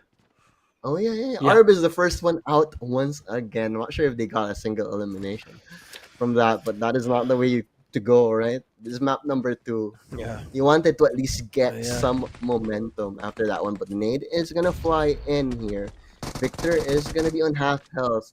Gonna try and heal his team, but he's gonna be pushed out, and Victor is gonna fall there. Nice little aggression from them, but still, no one has been permanently killed yet. Just knocked for now as SPG and Rope. Right? It's SPG. SPG got very close to getting taken out there. I know, that was... There we go. Reinforcements are finally here, and they're going to be pushing out there. But SVG is going to take out Skaton there, and Prestige as well. That's 2 down once again. You poke at the bear will fight back, and SVG definitely one of the bigger bears in this tournament, I'm sure. And that was Regnum, right, that they took out. No one died. Yeah, they got knocked, but they didn't get taken out. Didn't get thirsted. But was that Regnum that got eliminated there? I think so. Yeah. Because they did. I think they saw the names. They got a bit greedy. They wanted to take them out. Well, there we go. GK, Satan, Goat, and Company. GK still looking for more plays there. They've got a bit of better guns. They've got the AKM as well on Ragnar, so they definitely got they load out. True. Exactly. So they've got themselves a bit more better opportunity. Reg Zelinho. Like these guys are not football fans. Right? If you put an Inho or something, it's basically like creating your own Brazilian superstar or something. But yeah, Regis Zelinho. Go. I'm gonna try very hard to pronounce his name, but fail miserably. Yeah, there's no way I'm gonna be able to get that one. Right. No way. I can't even say the Inhos properly in football. In the Brazilian players, I can never ever say them properly. But there we go. Ragnar, that's one name I can say. and I just think about the Ragnarok when I think about that. Oh, Ragnarok, not the Viking. You don't think about the Viking? Ragnar Lothbrok, yeah. Lothbrok. Ragnar Lothbrok. Definitely. Yeah, exactly. 14 teams now. Still 2 teams have been dropped. We're going into a little bit more swift. We've got 1:40 while the zone starts to creep in, and they're still trying to fight their best to get back to the zone. We do see that SPG is going to have to make a bit of a run here to try and make it to the place that they need to be. So we do see this vehicle starting to get picked up by SPG, so they're going to start making their way as quickly as they can with 4 eliminations already on the board. But Victor might need to watch out because he's driving straight on oncoming parties. He might be in trouble here. Okay, that's Clear and Company. They have the high ground this time, but then SPG, they did it the last map. I think they can definitely do it again. Gaith is going to be poking against against Benzema and Company. It's going to be Benzema taking down Ragnar. Then Satan Goat will have the trade though. It's fairly even a fight over here in the apartments. Benzema is going to get the Gaith as well. But Satan Goat, will you be able to avenge your fallen teammates there? Still have a bit of ammo to work with, Satan Goat here. You're gonna try and push up the tempo here, but Regis Salinho and Company, they do have control of this apartment. But Satan Goat is gonna try and push up here. He wants blood. I can feel it. I mean, it's in his name. Definitely wants it. There we go. Definitely. You're gonna find him. Shotgun is gonna be out there. He's still surviving momentarily here though, but Goat is gonna be very, very low for now. As Benzema and company will be able to go for the flank there. Very, very aggressive jump down here, but they still haven't found him. Goat. The Goat is apparently very, very hard to kill. Last stand incoming. Goat finally gets taken down there, and there we go. The FBS salute. Yeah, they managed to also just shoot the body. A little bit of insult to injury, but they did grab themselves a good elimination. 4 eliminations for the team. Benzema doing good work for his team as they've now been established. And they've taken down that 14th team. That's going to be the third team's going to get knocked out. Still on 13 teams. Not going to any points yet for the placement. So these teams still trying to play as hard as they can to try and keep it as best. But we've seen this interaction with Reginald really coming through, able to grab that kill for themselves. Now, switching over to Clear. This is a team that I've really wanted to see a little bit of a different play from. They've been knocked out early in the previous game, but they might have an opportunity to come back into this. They've had the chance to really loot up and get the guns that they have. M416s on scope. They got some light machine guns. We do see some DMRs also on the right. So interesting to see how they're going to play. And then obviously the fan favorites, SBG, some good weapons as well, playing this coast. They know that Clear sitting up there as one of the teammates have been shot from the back end side. A7 also doing the best that they can. Also grabbing himself a knock. Actual fact. Clear's grabbed 2 knocks in SBG. Wow, that is all of a sudden, the caster's curse once again. There we go. More pot shots over in the distance here. No elimination on SBG quite yet. I think those were kills from distance. There we go. Triple R is gonna be taken down by A7. Is gonna find more kills, more roadkill on the other side of the map. At A7 finally gets on the board with their first elimination in style. But Clear, as you say that, is SBG. Actually, they're gonna be able to push top. That was Victor, the sneaky Victor who just worked his way up into the mountain after the enemy. Clear knew he was around the area because they saw him. They fired shots at him and he was making out. But Victor showing how sneaky and deadly he can be as he takes one and Snowix out. Snowix is the one that got knocked there as well, so they're gonna have to try and get to him. Clear managed to grab him actually on the bottom of the mountain pod. I think he was just kind of overextended, but too much. But we've seen SPG, they won the previous game with only 3 players on their team, so they're still probably. Oh, A7, he spots on a car. This person, he's been taken out. He was just down behind the car waiting for his teammates to res him, but unfortunately A7 spots it. And he's going to be able to grab that nice, juicy loot. A7 really showing that they know how to play PUBG. They have been so far the most consistent team in this tournament so far, getting the kills early, knowing when to pick fights. I mean, Victor has been quite the effective lurker. Like, because sometimes he has definitely. Right. Because in PUBG, sometimes teams do have that dedicated lurker. He doesn't care if he dies. He just wants to do as much damage as possible, and he'll always buy this time. Just like as any lurker should. It's all about patience. And SVG showing, Victor and company, they do have the best patience so far. But anyways, they are not in this fight. It's A7 against OXR here. Looking for those plays. Running through the molly, no fear whatsoever. Just ran through the molly. No fear. Crazy, but then again, he has dangerous level 3 armor and level 3 helmets. I guess that was the confidence. I don't get scared of no flames. It's clear shot. Yeah, that's gonna be another team locked as well. Ooh, wow. And that Clear, they had some opportunities to get some kills earlier, but they couldn't find them, and they're still at 0. But fortunately for them, they have secured top 12. And this is already a better start than their last game, than their last map. I mean, And it is, like I said before, like they really, I wanted them to focus a bit more on their placement this game, and they've managed to help themselves to a pretty good spot so far. 12 teams still left, and they're still waiting to get more eliminations because they haven't really gotten anything. So no points on the board for Clear just yet. But talking about placement, they're not far off getting at least something on the board.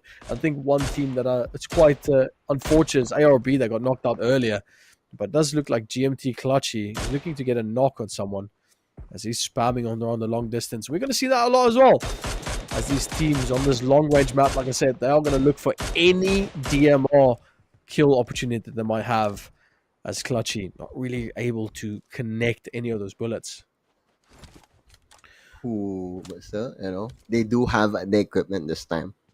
So that is something that will work in their favor this time. And clear shot with the bolt action. What an appropriate weapon for your IGN. But Benzema and company. Benzema is gonna be knocked there, as Reg will go for the trade there. Trade knock. And they're not gonna go for the rest right just yet. But Zelino falling very low here. Benzema apparently can't just be brought up quite yet, as it's just the last two of them here. The teammates already down and punching. But the flank is gonna be there as Benzema and company. They're gonna be taken out here. Clear finally get on the board with one kill, with one elimination. Yeah, and Vito is he's gonna be the chef of that. Managed to grab his team a good amount on that kill, and that's going to be one team for them. FF, still a team that we haven't seen really get too much done in this, but they are trying to hold on. Flux really trying to they've got a few eliminations the previous game, I think 1 or 2, so they've got an opportunity to still try and get back into this, but Ket, he's going to try and look for the kill on Aegon. He's going to tag him for 50. He's not going to get much more, so he tries to spray through that car, but these teams trying to establish themselves on this map now, as we are slowly ticking down the time till the next zone starts to roll back in. 40 seconds till we get a little bit of more of a pinch coming on. Spam by Sulky. Not really getting much out of Aegon. Nice spacing here by FF. They do have a nice amount of real estate where they can cover with their positioning right now. Lutz will be able to try and go for the wrap around here if Onyx and company don't try and move up, but that's played. Let's see. No one else is in the area, but fortunately for them, they are in the circle, so this is gonna be a fight. When it will happen, that is gonna be the question. Ooh, trying to go for RTG Rio, trying to run away. He's getting really low. He gets knocked out by Blade. Oh my word. And that's going to be it for Rio, as he gets completely thirsted on that one as well. Really tough one. That's going to leave his team a bit in the behind there. Onyx really worked well on that kill, but he got taken away from him by his teammate. Ooh. Victor once again picking up another kill on the other side of the map. But yeah, the drive-by didn't work in their favor as well. I don't think he was unaware that an enemy was there, and he just tried to go for it. Was hoping he could just save his way. Oh, look at Victor on a roll. Gets a second drop as well. Wow. Yeah, there goes 2 more drops as well. Sulky gets taken out for FF. That's going to be quite bad for them. As Clear also looking for more eliminations. One elimination only for the team. Since we've seen them, they've really not really been able to grab too much. Clear shooting through the back end side, but not really finding much, getting a lot of hits on the back end. But look at this. FF trying to push up forward as they're trying to get more shots. Ketch managed to grab himself 1 kill, and that's going to be a down for them. That's going to help them quite a lot. 1 elimination, really important for this team, with only 3 players left on that company. As they still need to try and get back into one. It looks like Lutz has got a Carya, so they've got at least something to play off the mobility, but they have to try and push FF here. With only 2 players still left on FF's side, and both of them are a bit separated. Look at Lutz, he's going to pop around the corner, he's going to try and shoot. No, but he gets taken out so quickly. Oh my word, as he gets knocked, and that's going to help him so much. FF in a bad spot. Ketch is going to be the one that's going to have to try and push back on this, as Agi. FF Solus, he's going to get shot. He's going to try and go down prone, trying to get anything down, any sort of healing, as he's managed to grab himself just a head pig glitch opportunity here. Ket, he was knocked. He might still be able to bring back to the Solus. He's got the nade on a Kobe opportunity. Throws it out. Nade's going to go wild, but he gets taken out from afar. As Kamikaze is the man. Oh, and that's going to be it for FF as they've been eliminated from the second map. They do have some points and a bit better placing this time again. But SVG is gonna be getting knocked a bit here, but GMT and company, there we go. Look at that, everyone is just going for SVG. But Victor, once again, Victor just keeps on racking up the points for his team. Look at that, he's just always there on the scoreboard. What a guy. Always. Yeah, he's been doing really good so far. I'd love to see what the eliminations is, but we are 9 teams in, Swazlet. We are 9 teams in Swally, so now that's going to be 1 point going up each time a team gets eliminated. So that, like I said, that as clockwork, a team gets taken out, and that's going to be 8 teams left, 2 points up for grabs for the next team that's going to go out. And pretty good round that we find ourselves in as this map starts to close in. Exactly.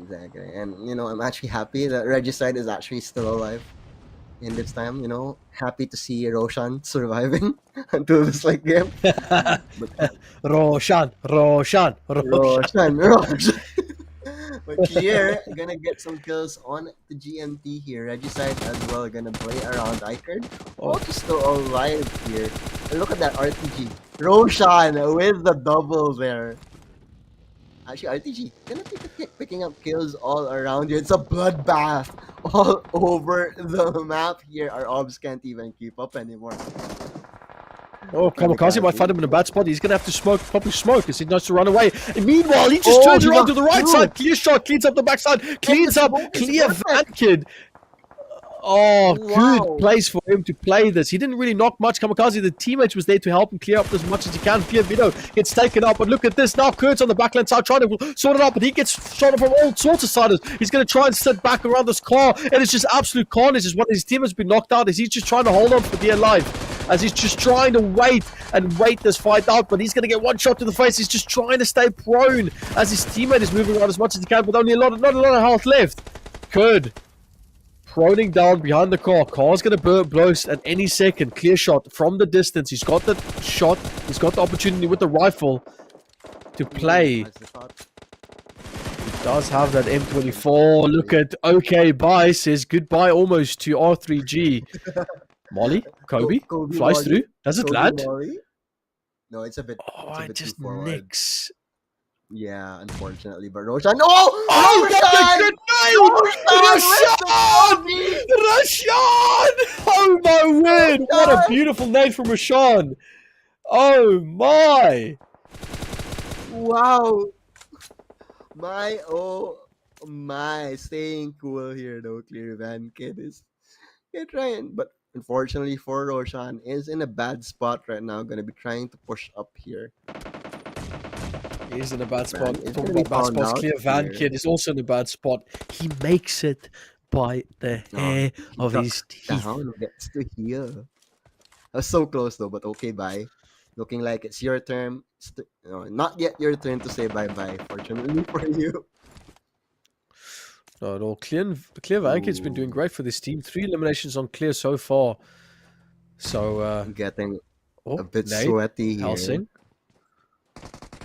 He's got the shotgun. He plays into the house. That door's been opened up. That wasn't open before. He knows there's a rat hiding before as he runs around the corner. He spotted the guy with his nade out as Rivatic is taken down. Oh, what a good play. That looks familiar, Shaky. Yuto out dying in an FDS game. All the timing was just so unfortunate for him as he can take it out. 5 teams still left. Schwally as this zone. We've seen this before in the first game. This is when the action starts to really happen. Clear Van Kid doing so much for his team as he pops up the nade. Doesn't connect on to Kira. The nade's not going to come, but it's actually in fact going to land straight down. Clear shot. Van Kid gets the kill on KURD as he goes down, and that's going to put them at 4 teams still left. And what a game this has been. 5 eliminations now for Clear though. So much better this time. Okay, Bye and company though. Still alive with their 9 eliminations. Actually gonna be racking up the points here, but A7 on the other side of the map is gonna be finding kills. Sheriff and company, they're gonna find A7 there. It's gonna be a shootout in the desert. Need out trying to find the info. Goes for the shot. Will it hit? Nope. Oh wait, it did. It did. It did. That was another Kobe. So much Kobe all around here. I think And SPG has been knocked, Schwally. Oh, I think the SPG's Kings out. have- I think I missed The that. Kings have been slain as Sheriff.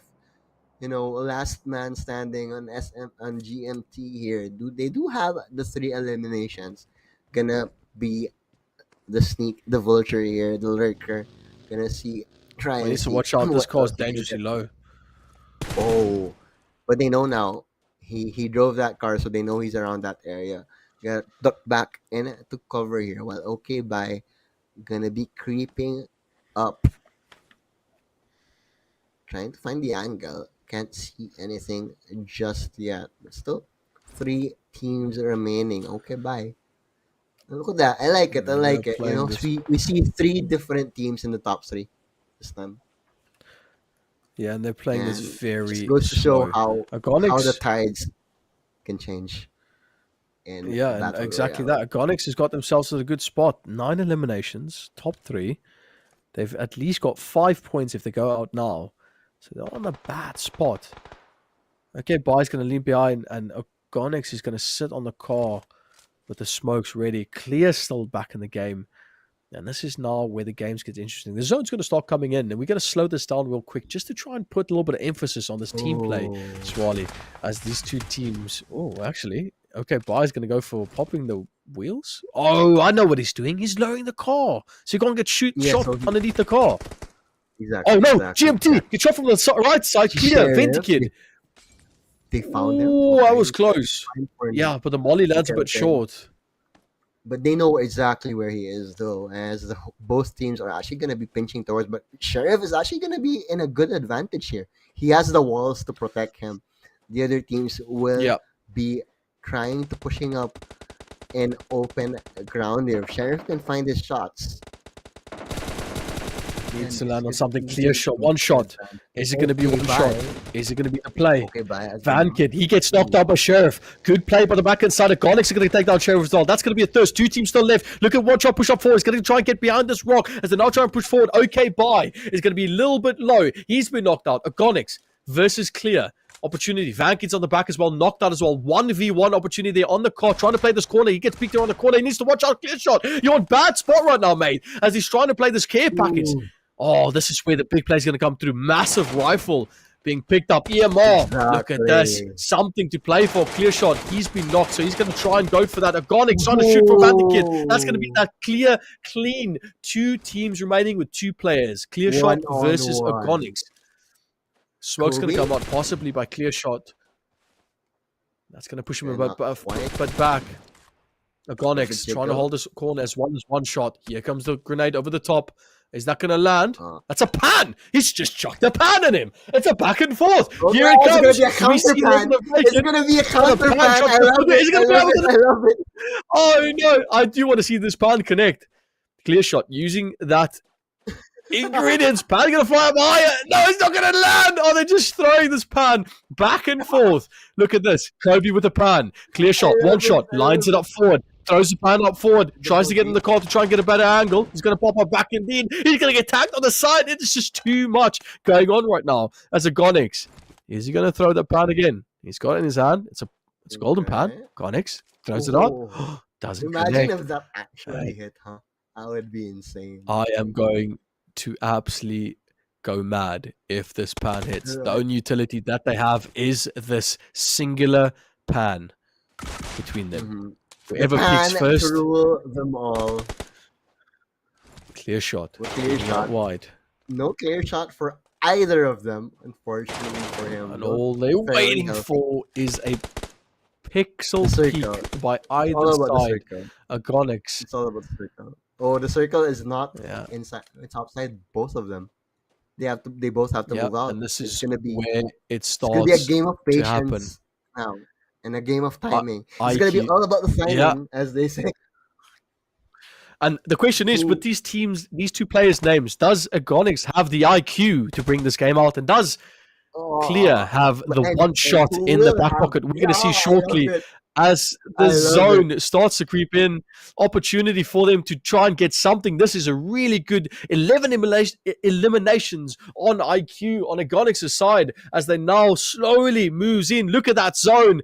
iKURD waiting patiently for this. That is This is where it's still going to start getting to happen. The Agonix picks around the corner, clear. One shot's going to come out forward. The shot's going to fly through. He's going to get one shot glow. And look at that. The Agonix grab themselves the WWCD chicken dinner outright. Fantastic game by Agon Esports as they've managed to snag themselves that win. 10 points with 10 eliminations. I think that was. Wow. That's going to give them a good amount of points. That is crazy. But unfortunately, Clearshot, he was the one that got a bit more aggressive. Iconic was staying near that crate for the longer period of time. Clearshot pushed out, and there we go. And he was the one that gave Iconic the clear shot in the end. And the rest is history. Yeah, and the rest is history. But congratulations to Arena Esports in taking map number 2. But still gonna be shaking up the scoreboard quite a bit here. I'm not sure. Will they be taking the number? No, they probably won't because SVG, they still found a lot of kills. Victor did a lot of work in map number 2 despite them being eliminated quite early. Let's see. Yeah, quite indeed. That was very, very quick plays by both these teams. And SVG, like I said, they just got taken out so quickly. They didn't even see them drop off the scoreboard. It's quite unfortunate to see them go down that way, but it just opens an opportunity for Aegon to come back in and really dominate this space. They've done really well. We saw them get taken out really quickly in the first game. They've come back clear. I said in the beginning, Swally, I wanted Clear to really show us what they can bring to the table, and they did. They got to top 2. They got that important 6 points. Imagine like 15, 20 minutes into the map, they were just sitting pretty in one of the warehouses with 0 eliminations. Right. So it's not, it really is about decision making. They didn't force any issue. They didn't they were actually first contact against SVG quite early on. Victor tried to lurk up on them, even got knocks a few times, but they didn't force the issue. They didn't get greedy. Plus, that's the thing with Victor, right? And SVG, you never know if he's actually gonna be alone or if he has a team behind him.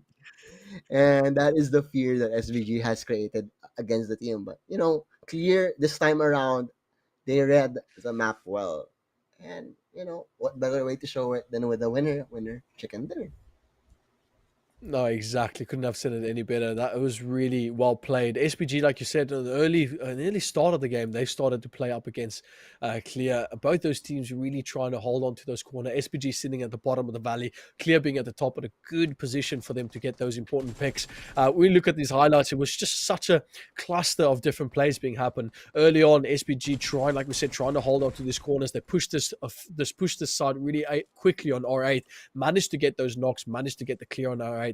And this is kind of where they thought that the momentum was going to progress. But having taken these fights, Clear was able to get up behind them on the high ground and really hold on to this opportunity. As we see A7 there also trying to pick up fights. A7, you were shouting at this point, going through the fire. There was so much action happening. Through the fire and flames. And it was there we go, the drive-by. That didn't work out for him, RTG. Just getting not there. But there we go. FF with a nice little gun as well, getting a few points for him. Yeah, actually quite an exciting map. More back and forth than the first one, I feel, especially with the 1-on-1. 1-on-1s are always going to be fun in a battle royale, no matter how it ends up. But there we go. That was insane. The double knock by Kamikaze and the Kobe from Roshan. The Kobe grenade. That was probably my favorite play, seeing that land so perfectly. So much highlights in map number 2, and we're only halfway done. And I can't wait to see and like I said, the scores are due tabulated in a while. Yeah, definitely. I mean, it's exactly that. Like this pan play from one shot and iKURD was just phenomenal. If a pan connected in that, honestly, I would have jumped through the roof at that point. So it was really fun to see what they brought to the table. Yeah, that would have been hype on so many levels if that did happen. But yeah, unfortunately not this time. But I commend both of them for trying. With no more utils available, they only had like med kits remaining at that point. So maybe they get lucky, and swag points. They don't count for much in the scoreboard, but if you may pull that off, that was swag points for a lifetime. I believe that would have been For a the lifetime. value of Yeah, it. yeah. Right, That would have right. possibly been the highlight. But them throwing it back and forth was cool. If one of them threw it first and then it landed, that would have been absolutely special to see that happen. So really well done, and to you the viewers as well, guys. Thank you so much for watching so far. This has been absolutely insane to see these teams play. Don't forget to subscribe to Arena Esports and follow the updates. I assure you that there's no other place on earth that you guys can see these amazing plays happen. There's so much opportunities for you to watch. And then if you look at the scoreboard, Aegon, they've managed to grab themselves a pretty good 22 points that game. 22 Wow, points. wow, crazy. But SVG, they still found quite a lot. Look at that. SVG still found 9 after all of that. But Clear Vision also 6-6. They don't have Satan on their team, so they probably would have gotten another 6. They got that one, unfortunately. But look at that. I love it. No clear winner in this time. And Regicide as well, picking up the pace as well. And iKURD as well. iKURD, after the sad map number 1, they do finish on the top half in this one. Conquer Iraq as well. It's gonna be much, much better. Yeah, I But I mean, wonder what we're this seeing a lot of GMT teams almost from the bottom. Oh yeah, right. Say that again? They did turn. Unfortunately, Arb was still the first one out here, if I'm not mistaken. Let's see. There you go. Yeah, Arb it was champions. exactly the same as before. The champions of the cellar dweller. Unfortunately Yeah, for them. champions of the cellar dweller. I like that. That's nice. Yeah. We also see R8, Onyx, Orb, all of them. In a bit of a 0 points to add to a very abysmal start. Orb haven't picked up any points, so they're going to stay on 0. I'd like to see the final score, There and we here it go. is going to be SVG overall still on top. scores. But look Look how at close that. it is now. It is very close. Aegon and Huh? Alpha has managed to push themselves up a bit forward, and managed to grab themselves a good amount of kills and a good amount of elimination. That second place that A7 got themselves in that first game really helped secure them into a good position going into this third game. And Aegon obviously managed to all of their points in the final scoreboard came from the second game. All of their points, And which is it's just still phenomenal. anyone's game. It's still anyone's game. 2 more maps remaining. Sandhawk coming up is gonna be so much more exciting. If we almost jumped out of our seats in map number 2. Sandhawk is all about Yeah. the chaos. I feel so it's gonna be exciting. And yeah, I love that there's no clear winner in this one for now. And we're just gonna be waiting it out. Yeah, I think the underdogs definitely is going to be clear. You saying clear Mm, winner just they makes ju- me think about how they've been playing. And there we go. Bottom Yeah, half. There we go. Arb. The champs of the cellar dwellers. Fortunately, they're the only ones with 0. If they have a monster map 3, that would be so insane. I'm hoping. Like 10 yeah. eliminations, top half finish or something like that. They'll be right back in this one. Imagine they But, get a really good hope. drop and they get something like 15 eliminations with a top 3 finish or something like that. Imagine that. Wow, that would be insane. Who knows, right? That's the beauty of PUBGM. We'll never know.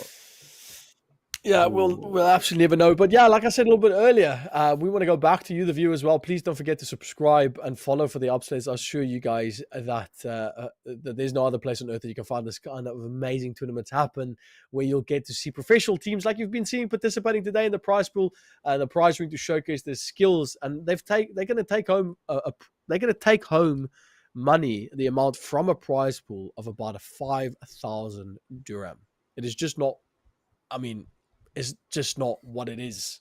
There's skills, like there's so many rewards and arena points to benefit from. You guys can register and earn arena points. Refer to your friend and teammates and earn arena points. Engage with our live stream and stand a chance to win so many different. There's so many prizes and stuff. Please go look it up. If you guys engage, you the viewer as well, check it out. And then I want to also say a big thank you to you, the viewer watching right now. It's because of you guys that makes this possible. You guys are encouraging everyone else to really keep playing. This is a mobile esports platform that's really been dominating, and it's amazing to see the viewers really invest in this. If I'm not mistaken, I saw on the mainstream there's over 3,000 people watching live right now. Wow. 3,100 people watching the mainstream. That is phenomenal to see amount of viewers and support that you guys are giving towards Arena Esports. And it's just absolutely fantastic. Obviously, Arena Esports tournament is powered by Etisalat and Ian and Ad Gaming as a strategic partner at Platonia Esports. So big thank you to our sponsors. Big thank you to everyone organizing in the background. And then a big thank you as well to Swali. Mate, this has been really fun so far. We still have 2 more maps to go. And I'm so happy I'm doing this with you, mate. So, I'm having fun. I hope you guys are having fun too, because we're having fun casting it for you, despite our admittedly limited PUBG mobile knowledge. Better to be honest. At the end of the day, we can talk quick. That's what helps, We can talk really fast, right. And that helps. And we can crack jokes every now and then. We can tell a story. That's what's important at the end of the day. Plus, these teams are making it so easy to follow them. Storytellers. We're all about the Kobe's. We're all about the Benzemas. Apparently, in this one, it's gonna be interesting. And we're only halfway done through the night, day, afternoon, wherever you are in this world watching, or you're having a great whatever time in this day you are from. Trying to definitely phrase that nicely, but I couldn't. I tried. That's fine. But yeah, I mean, like I said, there's so many still to come. And we're excited. We're excited to see what's going to happen. I think looking at that game, we saw so many different type of plays that we saw from the beginning. In the beginning, the first game, it was obviously predominantly people using vehicles to get around. But I think what would happen differently on this map is that from the get-go, there were fights happening. Like you said, this was a bit more of a intense game compared to what we saw in the first game. There was way more plays being done. There was way more, these really fights that you would only see in the last circle, people holding down on houses trying to get the upper hand. What do you think really stood out for you on this one, Swally? Well, obviously, how we were talking about how good, how meaningful positioning is gonna be there, and how the different strategies, like we're seeing the different strategies come to shape. Like SVG, they like having Victor Lurk, which is not the most common strategy in PUBG Mobile, I believe, and he racked up so many points there. I think SVG got like nine eliminations in map number 2 alone, and that was just because he was being a sneaky dude. Right? So yeah, it's interesting. And then on the flip side, Clear, they were a bit more conservative. They stuck together. They stayed in that warehouse on top of that hill.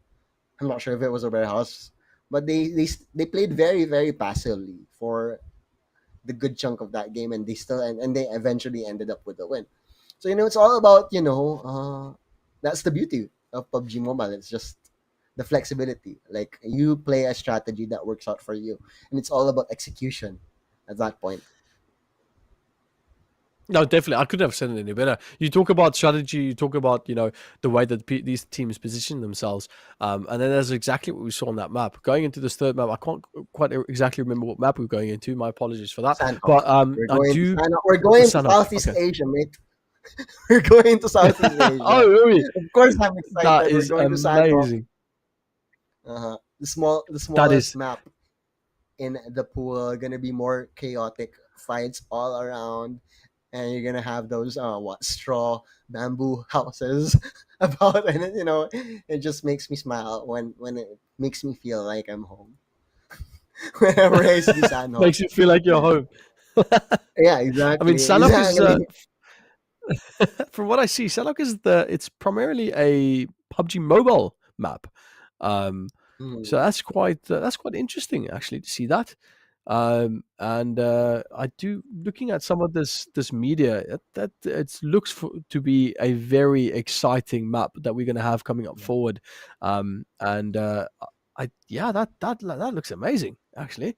I'm Yeah. excited It's now. basically I'm really it's excited. basically Vietnam. It's basically Vietnam, if I'm not really mistaken, because they're rivers, they're boats, right? And it's very, very green.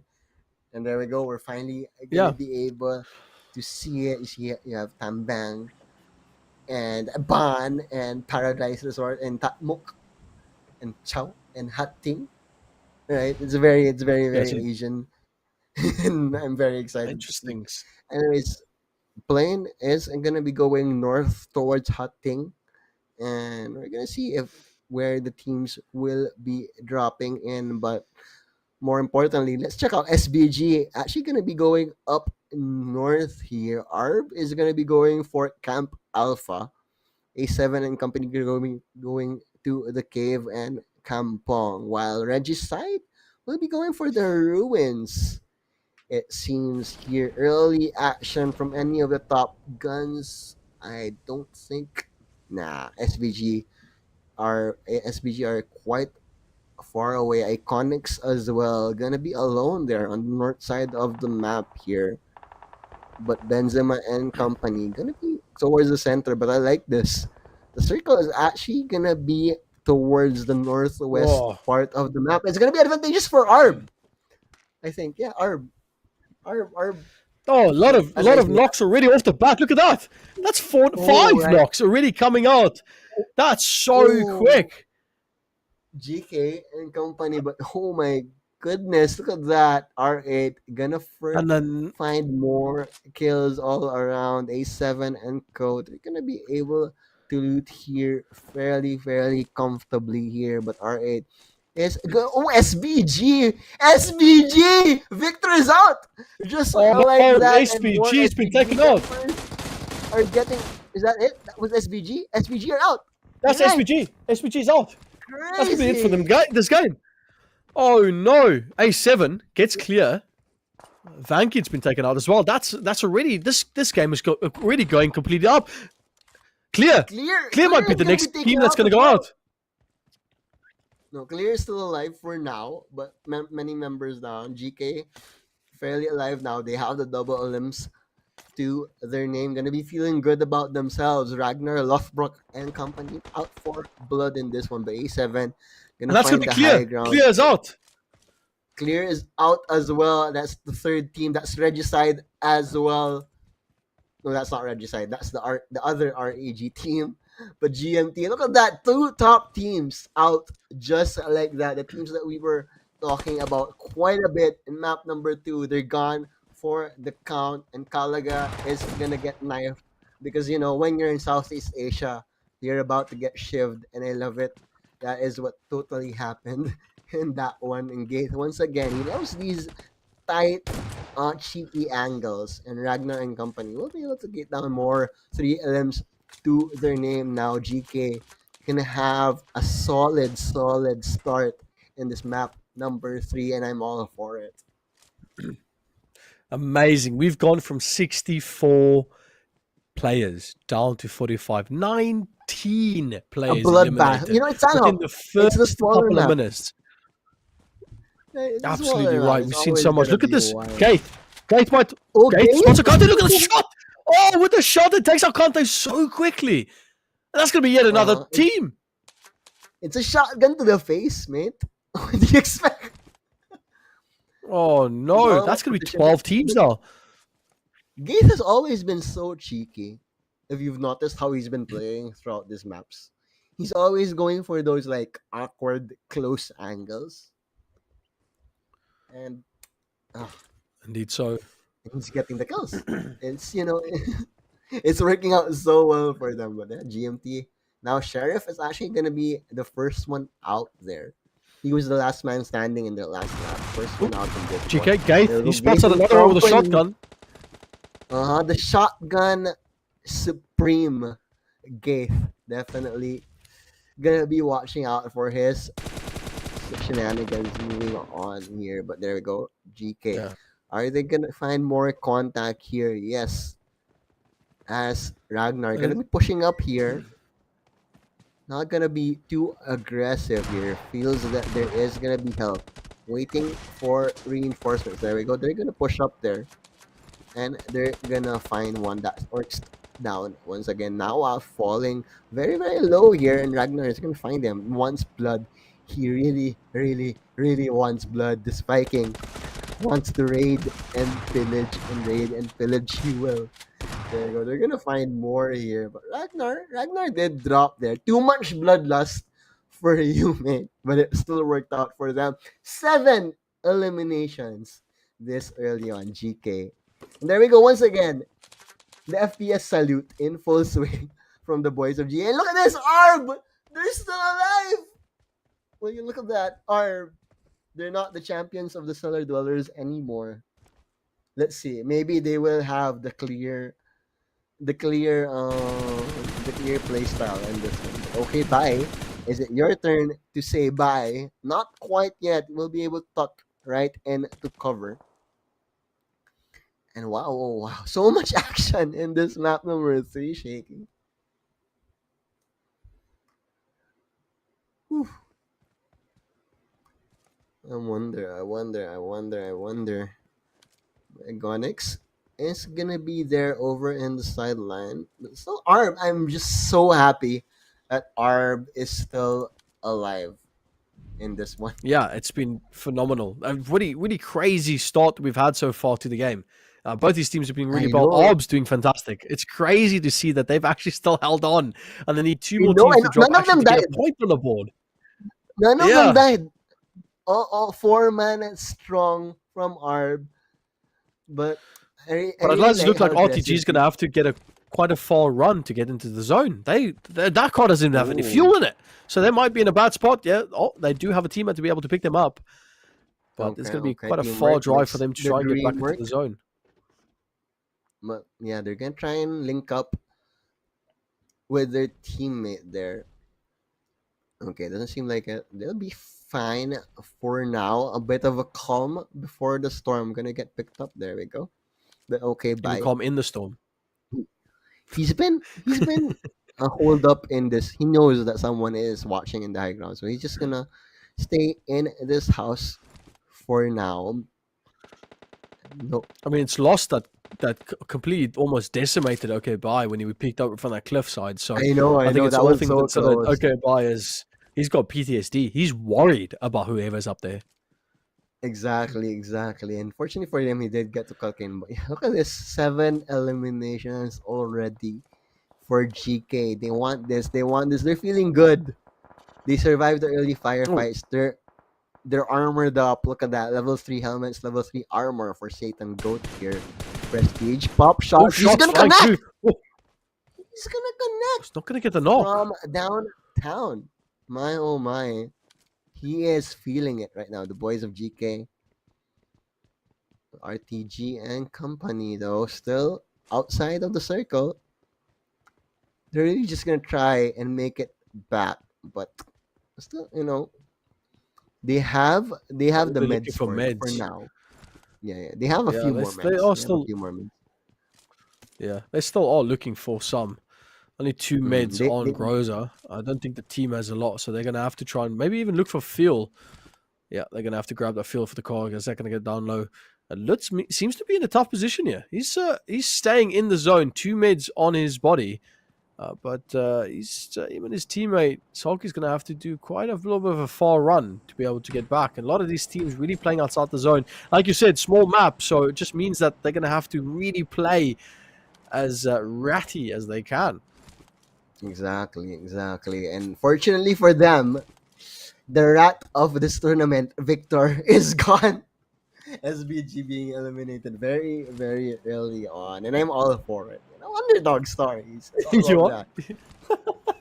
a little bit of a And Arb is yeah. still here, right?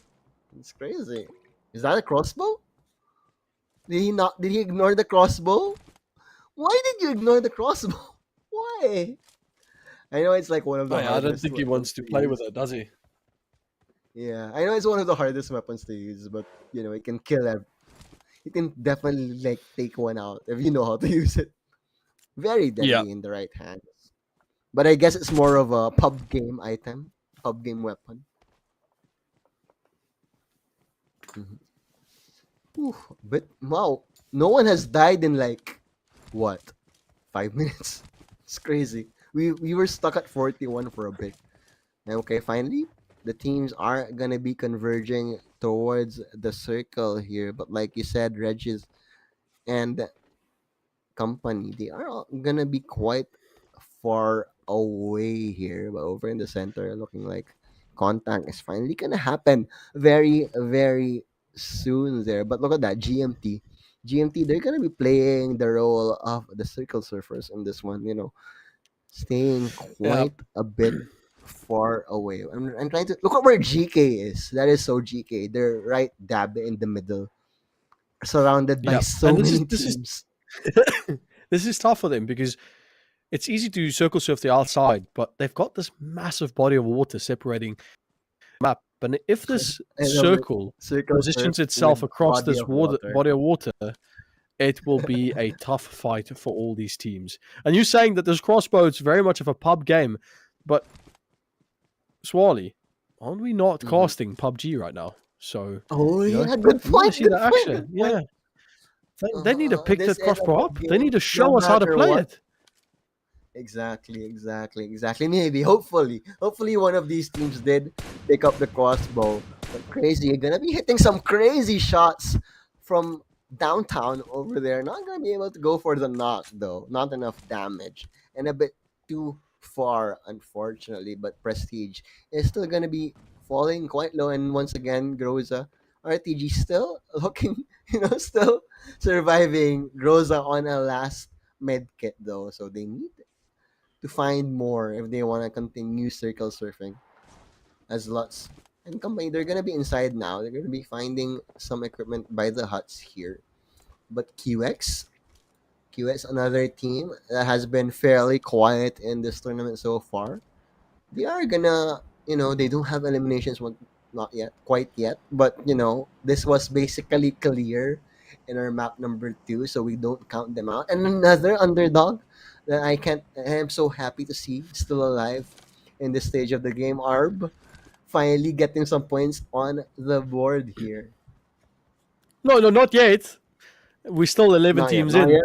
Just 2 the teams still placing, need to just be the knocked. placing, just the Just the placing, just placing, the they're placing. getting there. They just have to hold on to it Getting there. now, Swally. All Oh they yeah, need to yeah, do yeah, yeah. is hold They on. need like And if you look at the 2, map, 3 more. they're not in a bad position. They're in a pretty good position. They might be pushed up by R3G, and they've also got Agonics, the previous Look how winners far of away. the second game. Exactly. Look how far away GMT are. But that's what I mean. Like, this is where the circle can really mess with you. GMT could have been in the perfect spot to play across the river, but now the circle more and more looks like it's going to push towards the left-hand side of that map, and that's going to really cause a bit of havoc for them, because now they're going to have to cross straight into Agonic's hands. They might be holding that choke point, so it could make for quite an interesting play. We already see a few knocks going to come out. GK is going to get one of their teammates downed, where Obs is just these mountain goats as they hold on to their position up on high ground. Smoker even took some fall damage there. He was just jumping. He thought it was an actual mountain goat. Yeah. Unfortunately, there is fall damage in this game, so it did take some. But still, they are fine for now. But Regicide and company also still in a fairly healthy spot here, literally and figuratively. So much utility all around for Senior and company. But GK, Nice. Hope is gonna be found out here. The bloodlust of GK finally gonna be punished. Oh, A7? No, not quite. The pot shot's not quite connecting. But FF they're gonna be sitting pretty with their triple eliminations in this stage of the game. 39 players remaining, 11 teams left. Still quite a long way to go, but when chaos strikes, it will strike very fast, and can't wait for that one. Just the calm before the storm, definitely. Yeah, but Definitely. RTG. Yeah. Okay, they found some meds. They finally found some more meds over here. Finally. But will it last them long enough? That is the question. But GNT is gonna be taken out here. Actually, gonna be knocked here. FF and company.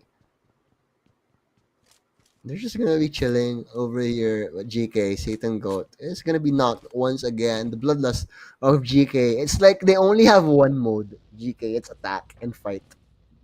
I mean, when they get to fight, like the one-on-ones, the one-on-one teams, they do well.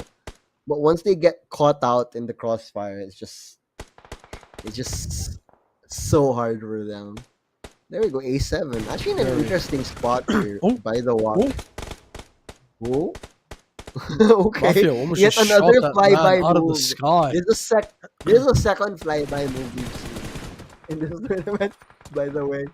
It's crazy. They just get knocked. But Arb finally gonna get contact here. Falling a bit low there. And try and find the angle. We'll be fine for now, but it's gonna be Regicide who are gonna be pushing up. Roshan, he's known for these grenades. He's known for these Kobe, so you have to be careful. Nice. Not quite 10 yet. Oh, no, teams actually, left. he got damage. He got damage from that grenade, even if it was kind of off. Roshan, really, with the magic hands. Smoker. Okay, smoke. He's also looking Why for those not pop down a smoke? Kobe Where's your smoke? opportunities. He has no smoke. Smoker, Smoker has no smokes. And we do see Arb pushing up from the side. Oh, this might be a bad spot for them. One of them get knocked. Q-Tal's going to go down. Look at this. R3G. Vaz. He's going to have to heal up on the side. Yeah, behind his car. They're looking to make a play here. Nock's going to fly through. Oh, but second one goes down. Q-Tel. Rashawn. He's going to get knocked down as well. Skitten. That's going to be so bad. That's going to be Orb. No, that's going to be R8.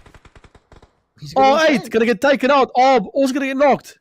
Is that going to be it? Orb is out just before that they get those placement points. Orb gets knocked out of the game. Oh my! No, wait. Smoker's still alive. We're literally watching them. Just Smoker. He's fine, but he has no more smokes. Sadly, okay. Well, you go for the nade there. Not quite there, but FF still, they have. GK is actually still alive. Okay, there we go. GK finally getting taken out there. GK has been just getting kills despite all of that chaos there. Okay, there we go. Yeah, that's them down. So, like, every now and then you just see GK on the side, killing someone. But there we go. Smoker, sliver of health, not gonna be enough. Gonna get taken out. Finally, Arb getting on the board with some much needed points. Okay, bye. Throwing a nade and saying, okay, bye. But Regicide gonna be holed up in the houses here. But they know they do have a fairly good, amount of knowledge. They know that the enemy is just around the area. There we go. FF finally joining the party there. They bided for their time there. Finally get skills. Yeah, they were just waiting until for that remaining. 6 teams, just like that. You blink and half of the players just died. The beauty of PUBG. And Aegon's looking pretty strong as well. 4 eliminations on Aegon, as they've managed to again help themselves to a good amount of points, and they might be. I think they're going to be challenging SPG on this one, as A7 also. I cannot seem to see where we can find. I think A7's been taken out as well. And yeah, no, they are the only. Well, FF is still there, Regicide as well, but still anyone's game. 5 teams remaining. That was QX taken out there, but seeing RGB opting for going underwater. Yeah, that is circle surfing at its finest. You surf in the water, right? Not in the ground. Oh, what? that might be an opportunity for ARB. They've pushed up forward. We have missed that action just a little bit. But as we see, Onyx actually managed to grab one on RTG as he finds the knock there. That's going to be good for Aegon. As they're still holding on. That's going to be RTG. One of them downed. 5 teams left. Kuro is alive though. FF, very, very healthy FFR right now. Okay, Bai gonna be caught in no man's land there. Gonna be knocked. And gonna be taken down by a Regicide. RTG grows though. RTG is gonna be found. A big nade's going to be thrown out here by Aegon as they manage to grab one as well. Really good nade from them. And now it stands. Agonic's going to push up forward. That person's been knocked up and need to play really careful. Smoke's going to go really a bit wide. He's looked for the opportunity to maybe play that down. Teammate, FF, going to go prone. There's so many people waiting in the water. Can they not drown? Knock. Good knock by Yuka. Solus. I guess when you get knocked, you can hide in the water. It's kind of weird. But Yakuza is going to be knocked there. Beautifully done by Solus. Going to be able to get up his fallen Res underwater. comrade. Nice. Res underwater. Apparently that is a thing. But there we go. FF actually going to be flanked over there. Ooh, wow. So much going on here, but 4 teams, 8 players remaining, 7 Solus getting taken out there.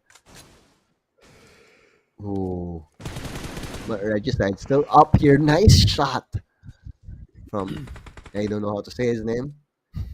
Yeah, but he's on the team of Aegon and they've been doing really well. 10 eliminations for Aegon and they're still looking really strong right now. 3 teams left. Oh my. Aegon's going to move forward. 3 teams still left. And we do have this one player, Mystery Man. Been doing great for the team. That's another knock for himself and his team. With 5 eliminations standing so far, if he does get a thirst on that knock, that's going to be good for them. Sitting at 11 team elimination. They're going to push up forward into the zone. They've got the high ground. All they need to do is play this as best as they can. As we see FF playing out the background, yeah? And the nade connects on the back. He actually knocks out 2. He actually grabs 2 of them. As now, Mystery Man's going to push up forward. He spots on another one. He's going to knock it there. And that's going to give them on 2 players. FF still sitting on the backside. Beautiful play. Lutz now having to stand on the back. But look at this man. He's been absolutely insane. Chucks up the nade. Managed to grab that 1 kill for himself. Now they're going to look for Lutz. But Lutz has been playing the back end side. He's been knocked off. He's going to slowly tick away. Molly's going to start flying. And that, ladies and gentlemen, is going to be the 3rd map going to Aegon. Amazing plays by Aegon Esports. Phenomenal. Absolutely phenomenal.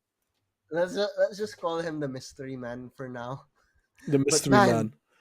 The Mystery Man out of nowhere just taking names. 8, 9 eliminations just by himself with that beautiful Kobe nade to wrap things up. Just took so much out. Perfect timing all around for him. And this definitely puts Aegon on top of the scoreboard. Surely. It does. They're number 1 right now. They were sitting at 26 points. They managed to grab themselves those 3 eliminations. So that would put them at 14 eliminations. So 24 points extra on top of that, sitting at 50 points possibly right now, going into this last map. Maths. So really, great to see. trying to. I'm trying to think about what we have going up forward.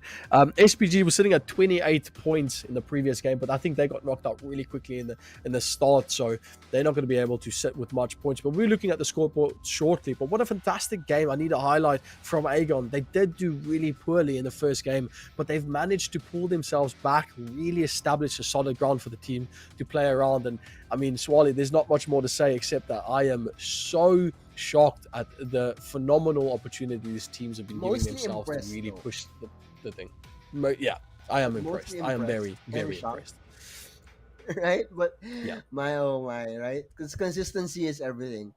Right? We were talking about how chaotic PUBGM is in Battle Royales in general. And for you to be consistent in a chaotic game, it speaks volumes about your quality as a player.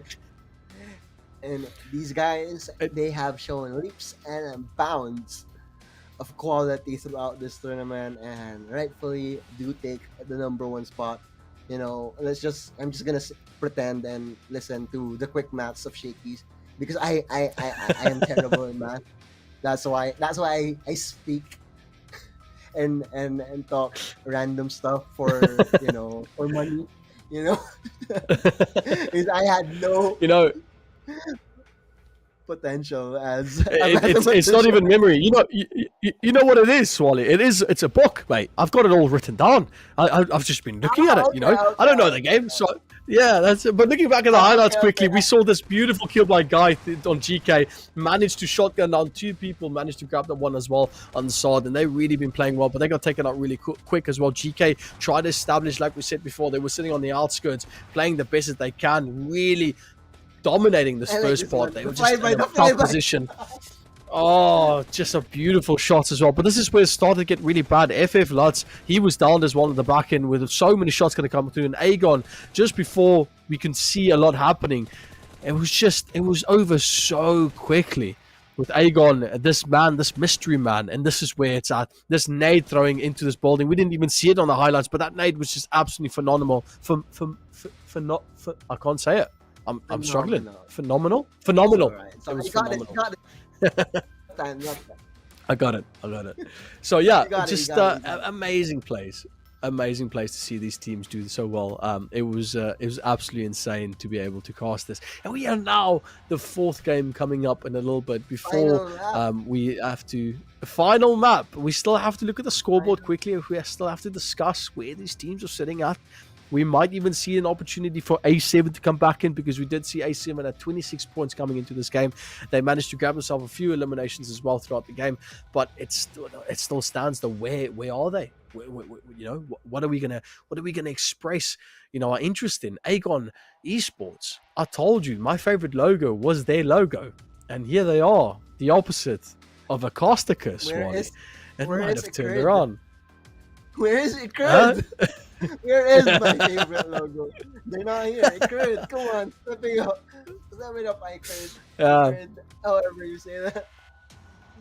I think Orb's logo just made it look like they were going to be the champions. Even the name said Orb Champions, and it was unfortunate. Different kind of champions. Well, not on the Cellar Dwellers anymore, because they are middle of the pack now.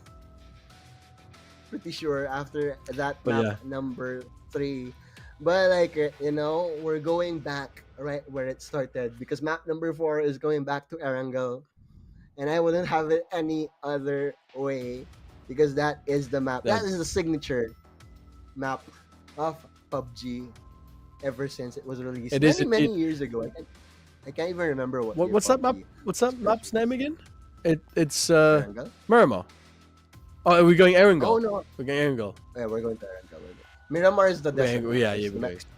The Mexico map. Erangel was the heavy mountainy one that took a bit longer.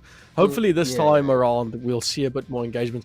So definitely what we expected from this last map is a lot of vehicles driving around, and a lot of peaks from trees. Yeah. People peeking from trees from mountains. We're gonna be seeing a shotgun once again from G7, I feel. They've been liking that, haven't they? That DBA shotgun has been showing a lot of popularity. Mm-hmm. Yeah, totally judging them right now. I'm sure you saw what I did with that one. It's rough. I mean, we've primarily seen DBS has been picked up quite a lot. I've actually just been seeing a few people with bolt action rifles, but we haven't seen too many people. There's been some people with like a Mini 14 being picked up or something like that. But before we go on any further, Aegon, they've picked up themselves. That was the last points. map. Just the last map. Oh wait, so I was off. Actually had a solid. Look at that. Oh, they actually have. Yeah, you're right. They've mate. You were saying, where are they? Where's my team? There they are. They're third in that game. They did really well. Yeah. Finally. And so I was off by 1 point. So Aegon is going to net themselves sitting probably at around 49 points going in. But you know what's the crazy thing? SGB SBG is nowhere to be seen on this first Yeah, page. they were eliminated so early. And like we said, right? If you ever take a WWCD, you are going to have a target on your back. And SBG, when people saw they were there, they just went straight for them. And look at that. First one eliminated. Oh, no Actually points whatsoever. So that belonging- means they're going to stay on 28 points. Yeah, they are just gonna stay on 28, and that's they're gonna be leapfrogged by Onyx quite comfortably. Will you look at that? They are at 49.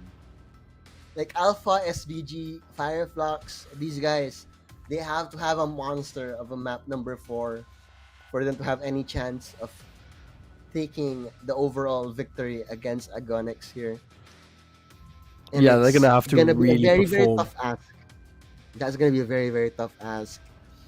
You know, only way that can really work out for them if Onyx they find the same fate as SVG in map number 3. Who knows, right? We'll never know until the drops do happen in Aaron Gallery. They happen very. Who knows? very But we'll soon. never know. We'll never know. We'll never know. That is the beauty of PUBG Mobile, right? Remember, right? We were talking about Shroud a while ago. Remember in the first tournaments Yeah. that PUBG ever did? I don't know if you watched those, but people would always, oh, let's kill Shroud. Everyone wanted to look for Shroud and to kill Shroud because Yeah, true. if you kill a star, if you kill a popular person, that will already make you feel special, even if you do get eliminated afterwards. Definitely. I mean, Swally, at least Ob, they sitting not last place. They're 15th place. They've got 3 points on the scoreboard, mate. What do you think about that? Right. They did really well in that game. They've managed to grab themselves a few kills, a few eliminations, actually get a few points on the board. Exactly. And it's so, look at Clear. Clear have also had a nice little game, right? They had a last game, the other map number 3. No, 2. And they're only at 15 points. It's crazy. Like, eliminations really do matter in this one, and the smart decision, because they survived a bit longer. They only got 1 placement point, right? They only got 1 placement point after all of that. It's crazy. No, indeed. So, But it's the scoreboard's really been showing an amazing amount. I'm just so surprised at the fact that Aegon been able to climb back up the ladder sitting at 49 points. That's just phenomenal. A7 still have an opportunity. All A7 needs to do is get over 10 kills. Aegon needs to be knocked out immediately as they land. A7 needs to get 10 kills and win the game. That's it. That's all that they need. Exactly. They need to get 10 points. Then you get 11 kills and win the game. No luck necessary at all. Just kidding. That takes Yeah, a lot of luck. Aegon can't get a single point. They need to die immediately without getting any points. No, And then and then even A7 if they needs get to get 11 eliminated- kills. Exactly. Even if they get eliminated early, what if they get like 1 or 2 before they die? That's gonna be so big, and there's just so much leeway right now for Onyx here, and it is what isn't that, it's a marathon. That's why it's a series. That's why it's a best of 4 series, because this is a marathon. If you pace yourself, if you play is. consistently, you'll have that advantage. And Onyx, definitely, they are in pole position in this one. Yeah, exactly. I mean, it's crazy. If I was the captain of the team right now, the IGL, I'd probably just tell my team, you know what, we're going into this 4th round, this 4th game. All we have to do is camp. Let's jump a bit further away. Let's play the back of the zone. Let's grab ourselves a building. Let's play slow. Let's not push unnecessary fights. If we see we can look at third parties, that's about it. We can look at long range engagement, but don't give our position away too early. Let's try and play for that top 9.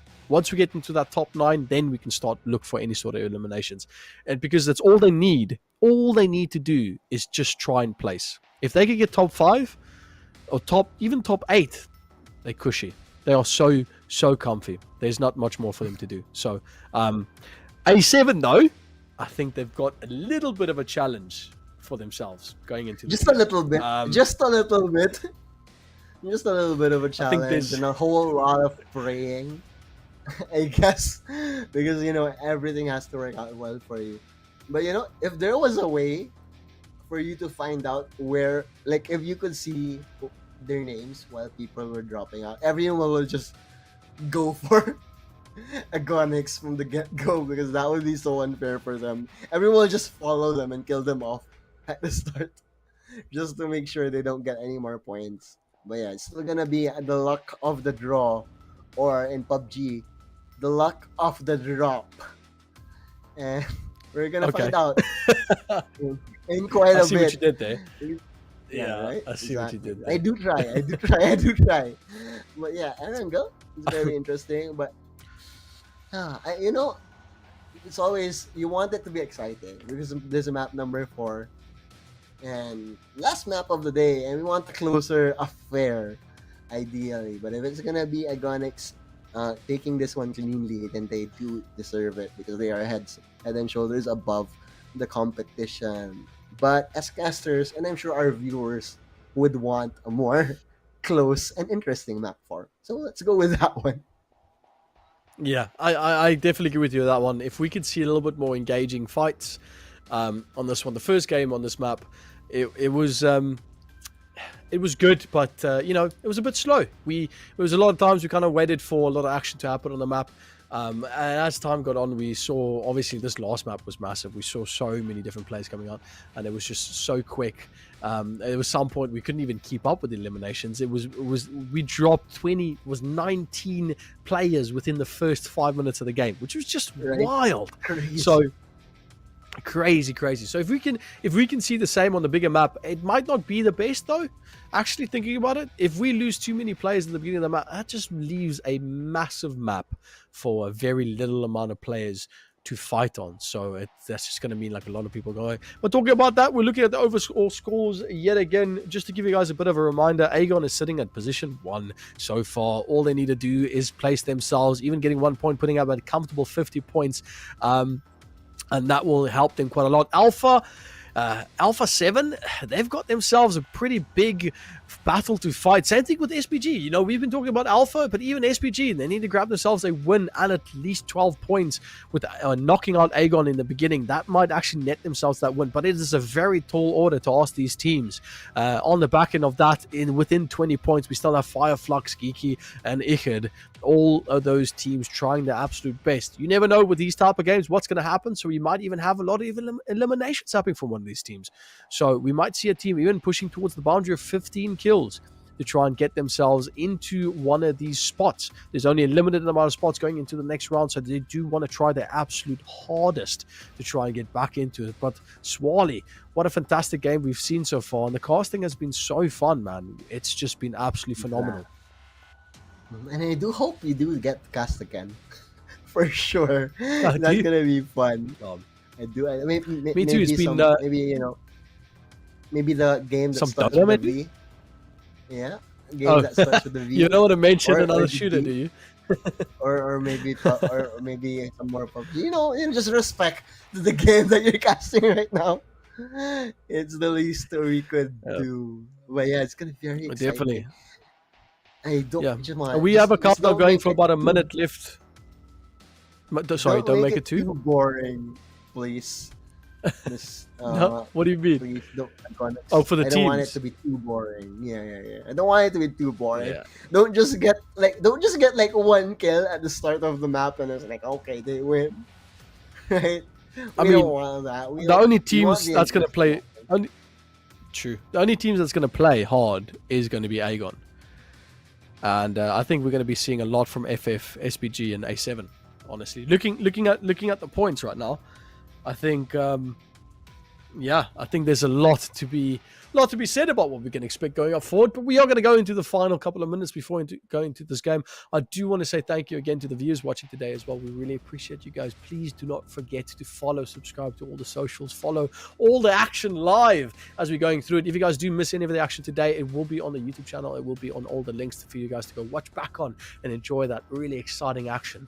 But that doesn't mean that we are ending it right off. We still have a final map to go in this amazing game, in the first qualifying round of this tournament so far. Remember, 500,000 dirham of cash prizes is up for grabs for these teams, and they'll be able to take that to lots of moolah. So we'll be going into that game shortly. And, so much action we can still expect from Oron as they try to hold on to this first place, and a fantastic few matches we've seen going up forward. Swali, I am sitting in anticipation, waiting patiently for this. Impatiently, actually. I am very impatient right now. I want to see this actually get started. Waiting impatiently with bated breath. There we go. yes, throw down the linguistic talent, mate. Yes, exactly. With bated breath. I mean, that's what we're here for. Am I right? That is what we're here definitely. For. And I did just realize that we're both our IGNs, our caster names are both S. So it's the SS combination. Right. Mate, you were saying before we started that. You said my name reminded you of a pizza place that had some of the best pizzas you've ever had. I'll take that win any day, mate. Exactly, right? Some of the best pizza and spaghetti and meatballs I've ever had is from a place called Shakey's. Just Shakey's. We're not Shakey's. Yeah, Shakey's. Definitely, really. I kind of wanna because I met you, mate. I wanna go there soon. I'm gonna go to Shakey's soon, and if I do get to eat, I'll send you a picture of food at Shakey's. Because talking about a little bit of action, the game is about to start, and I think I might have to take you up on that offer. I want to see some of that pizza, but we want to see some action happening. Look at this line that this drop is taking. What on earth? We are gonna immediately that cuts out the entire game. If the zone goes up to Serony or shooting range, then this is going to be a game of driving. That's what's going to happen. That is going to even be Zaki.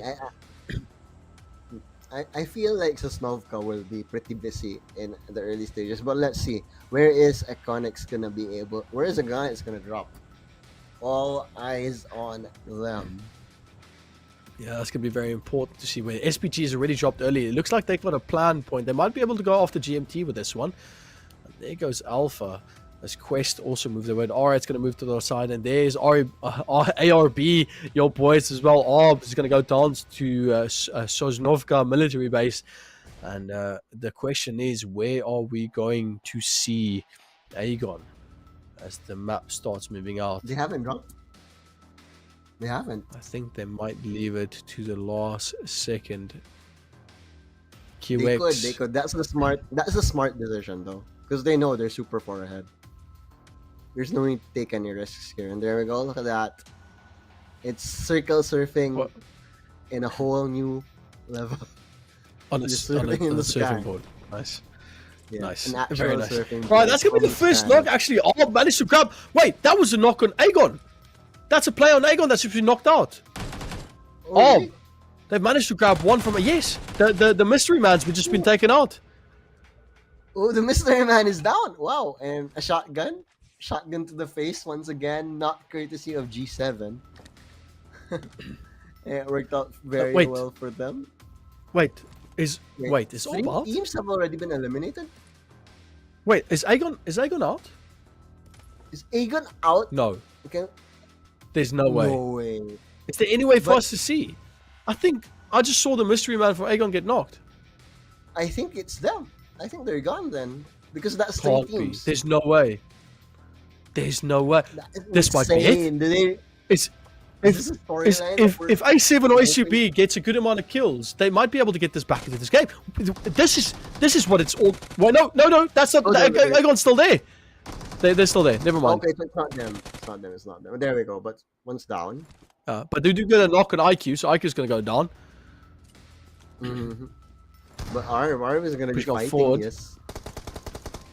Yeah. Okay, Bai is there. Ops already got one elimination. Okay, Bai might be in a bad position, yeah. QTEL's going to push up forward. Some shotgun's going to come down. Aegon going to take it. Aegon's out. Oh my word. Orb just eliminated the champions. Champions of the Cellar Dwellers no longer.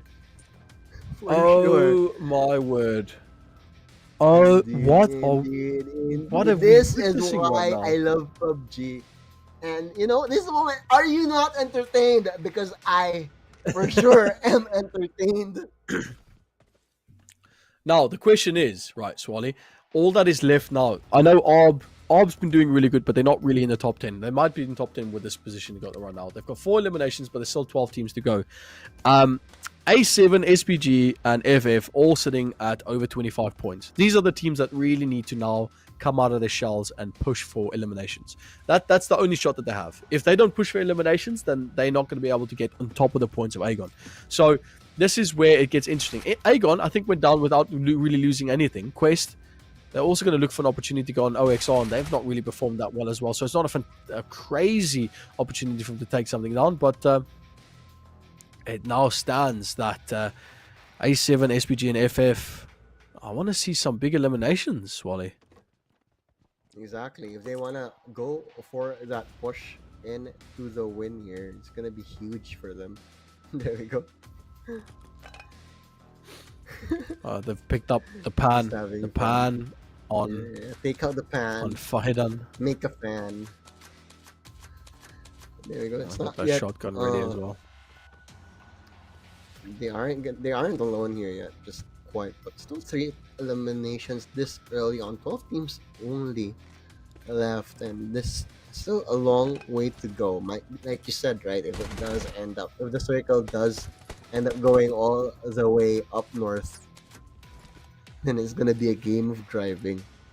So we'll find out. But Kante is just gonna be heating up here, and Quest and Company will be happy with this wonderful start. Yeah, an interesting start indeed. And we're slowing it down now. 12 teams still on the board. And this is not what it gets interesting. Arb with the Quadra.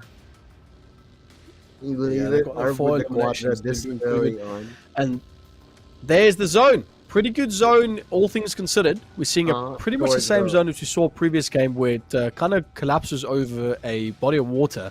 So that's going to leave QXC, Clear, GMT, and GK, as well as SGB, which is very far out, in a particular position to try and get over this water, where Arb, R3G, FF, R8, and RGG all sitting in a pretty good place here. But FF looks like they just got knocked as a few's gone down. So that's going to be quite bad for them, as we're still waiting for that final knock. Still 12 teams back on the board, but the rotation is going to come through immediately as Arb, they are still playing around this area. RTG sitting outside the zone, and one of their players have been knocked, so just need to try and wait for an opportunity to try and race this person out, and does look that that's going to happen in the smoke. Alright, I like this position. Rosa with the cheeky angle once again, right by the, what do you call this? No, this is not scaffolding. What do you call that? I don't even know what you call it. What would you call that? Oh, Bridge. Yeah, that is a bridge. Yeah. He's on a bridge. This is the case of like overly complicating. Oh, you can go all the way up there? Wow. That's cool. Yeah, well, I didn't even know you can walk all the way up there. That's a very interesting rat spot, though. I didn't even know you could play from that angle. You can really catch someone by surprise doing that. Such cheeky, especially if someone's like gonna be driving by you or whatever. Right? But yeah, GK and Company, let's see. But it would be fun if we did end up if the circle did end up in the military base in Sosnovka. That would be interesting. Okay, just holding his angle here. He's gonna go for the shot here. Helsing, he's gonna falling very low. Not quite the knock that he was hoping for, but Mars got a lot of damage though. At least that's gonna cost him a bit of healing to try and get back in this. And that guy is playing like Tokyo Drift, trying to get away from those shots. Exactly. You know, he's going serpentine. Oh wow, you can go all the way up here. Look at this man. What is he doing? Wow. What is going on right now? A proper. Can you? How far? Can you go all the way on top? You can go all the way on top. Can you? No way. There's no way. No way. This man is showing us things. What is he going to be able to mantle that? There's no way. What on earth are we seeing right now? What is this position? There's no way anyone's going to be able to spot them up here.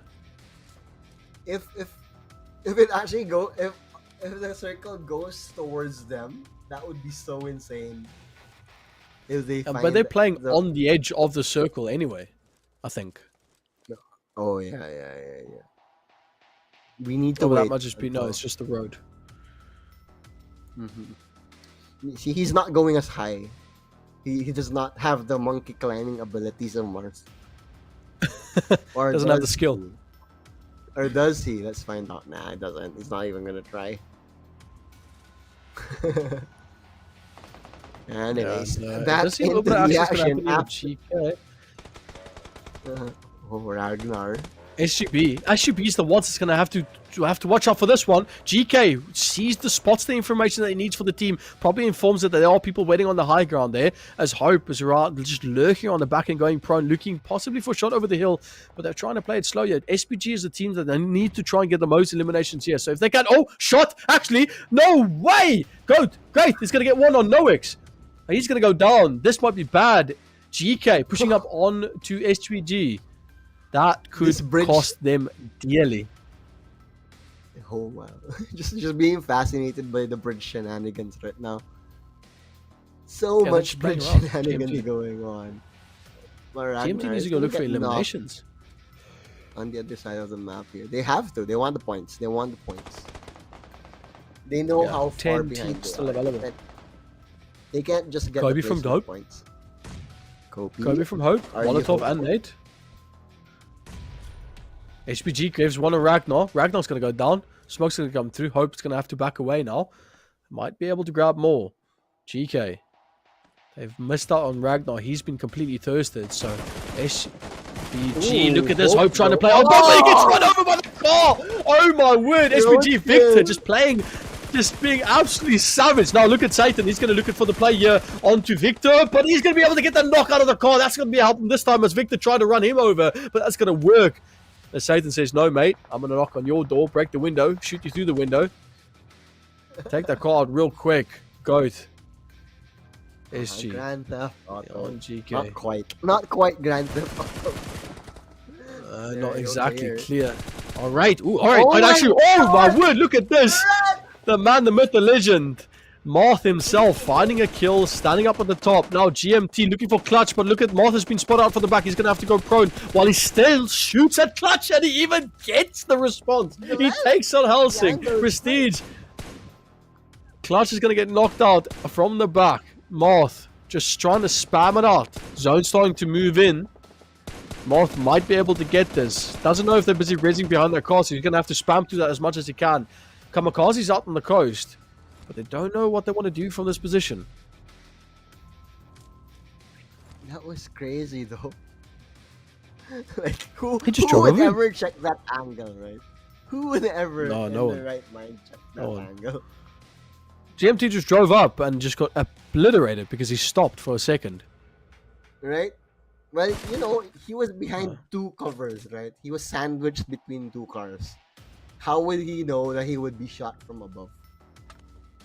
No, he couldn't have. There was no way for him to know. There's no way. All the IQ in the world won't help him that one. Surely. Alright, looking for the kill on Kamikaze. North, trying to spam it down, gets the damage down. They do get the knock indeed. Alright, it's going to be able... Excuse me. Going to be able to get the kill on GMT. That's going to be massive. And that's going to be... Oh, Satan got taken out by SPG. That's going to be a big knock for them. Is that down for GK? No, Garth is still available on GK, but he's falling dangerously low. Only a couple of seconds on that hill. Is he going to be able to clutch it up? Oh, my word. That was too close. Clutch.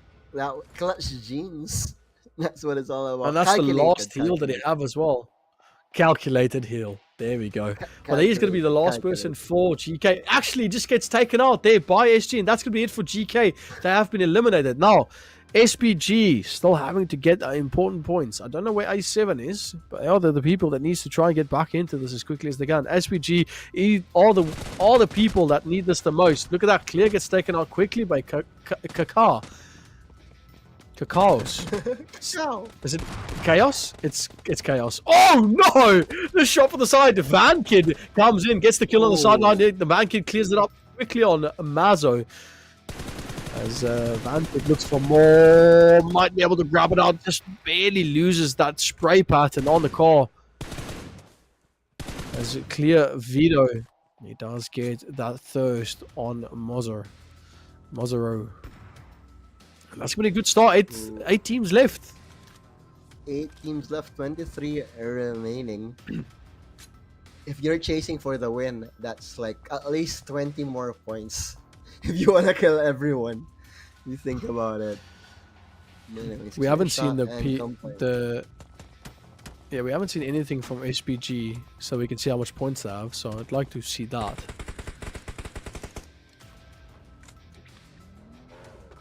Elise. I never thought they'd actually put sports cars in PUBG, but they put every. Yeah, that's one way. Yeah, it's basically Fast 5, like you said. You know, like yeah, I mean, off-road sports cars. Yeah, I mean, sports cars aren't really known for being durable, you know. Right, and they can't exactly like be on top of like dirt, right? Oh man, okay, Tiger. Oh, Tiger got spotted out. Yes, clear from one shot. Out. We saw them get second place on the previous game. So and they are second place on the second good game. Position. They are second place. Yep. Miramar, the Miramar map. But RTG, they are in a fairly better spot right now. But no, look at that Molly taking down one of the members of RTG actually. But R8 and company. Alright, looking for the kill. It's the Rats. Oh, one shot gets taken out. Clear. Does combine back. Gets the trade easily. Spam. Groza from RTG. Not going to get too much. Groza does actually get the knock out of the car. Nate's going to come through. Is going to be there. The circle is going to be moving quite a bit. No! Is going to be flushed out there. Almost got taken out. They're going to fight back. R8 going to escape on. Gonna take some damage, but Groza is gonna be knocked down. Clear shot is actually gonna be taken out here. Nade as well on Groza, but R8 it's ID7 is gonna be able to heal up there, but Clear Veto is actually gonna fall there. If I'm not mistaken, was that the Clear team? Not quite yet, but Kalaga gonna get he will drive by to his death. Apparently, as R8 still alive, they are showing how to rat very well in this one. Behind the Rat King himself, Marth. What was that spot earlier? Still can't get over it. But Clear is actually still alive here. Vankid is going to be the last man standing for his team. Oh my word! Oh wow! Going to be able to spray down Vankid over there. Going to heal right back up as well. Vankid against the world. 15 remaining. If they find the miracle, Clear might be able to surprise a lot of people here. Because Vankid, he has been playing slow. He has been playing smart.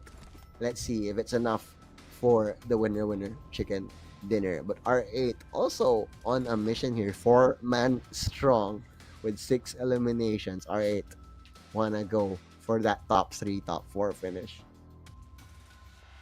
Yeah, it's difficult for them. They're not really anywhere close to getting those important points, but right now in this game they are indeed in contentions to get as much as they possibly can. All the heavy hitters have been taken out pretty much. FF was at 25 points, so they're even a team that also could do with a good amount of points at the end of this. As SPG, they still got players alive actually, and they have been spotted out here by R3G. As you said, only 1 elimination for now, but Roshan and company will be happy with that one. They can still go for some points here. They're in the top half of the points right now. We're gonna be a far cry for them to win, but still, you wanna at least finish with some.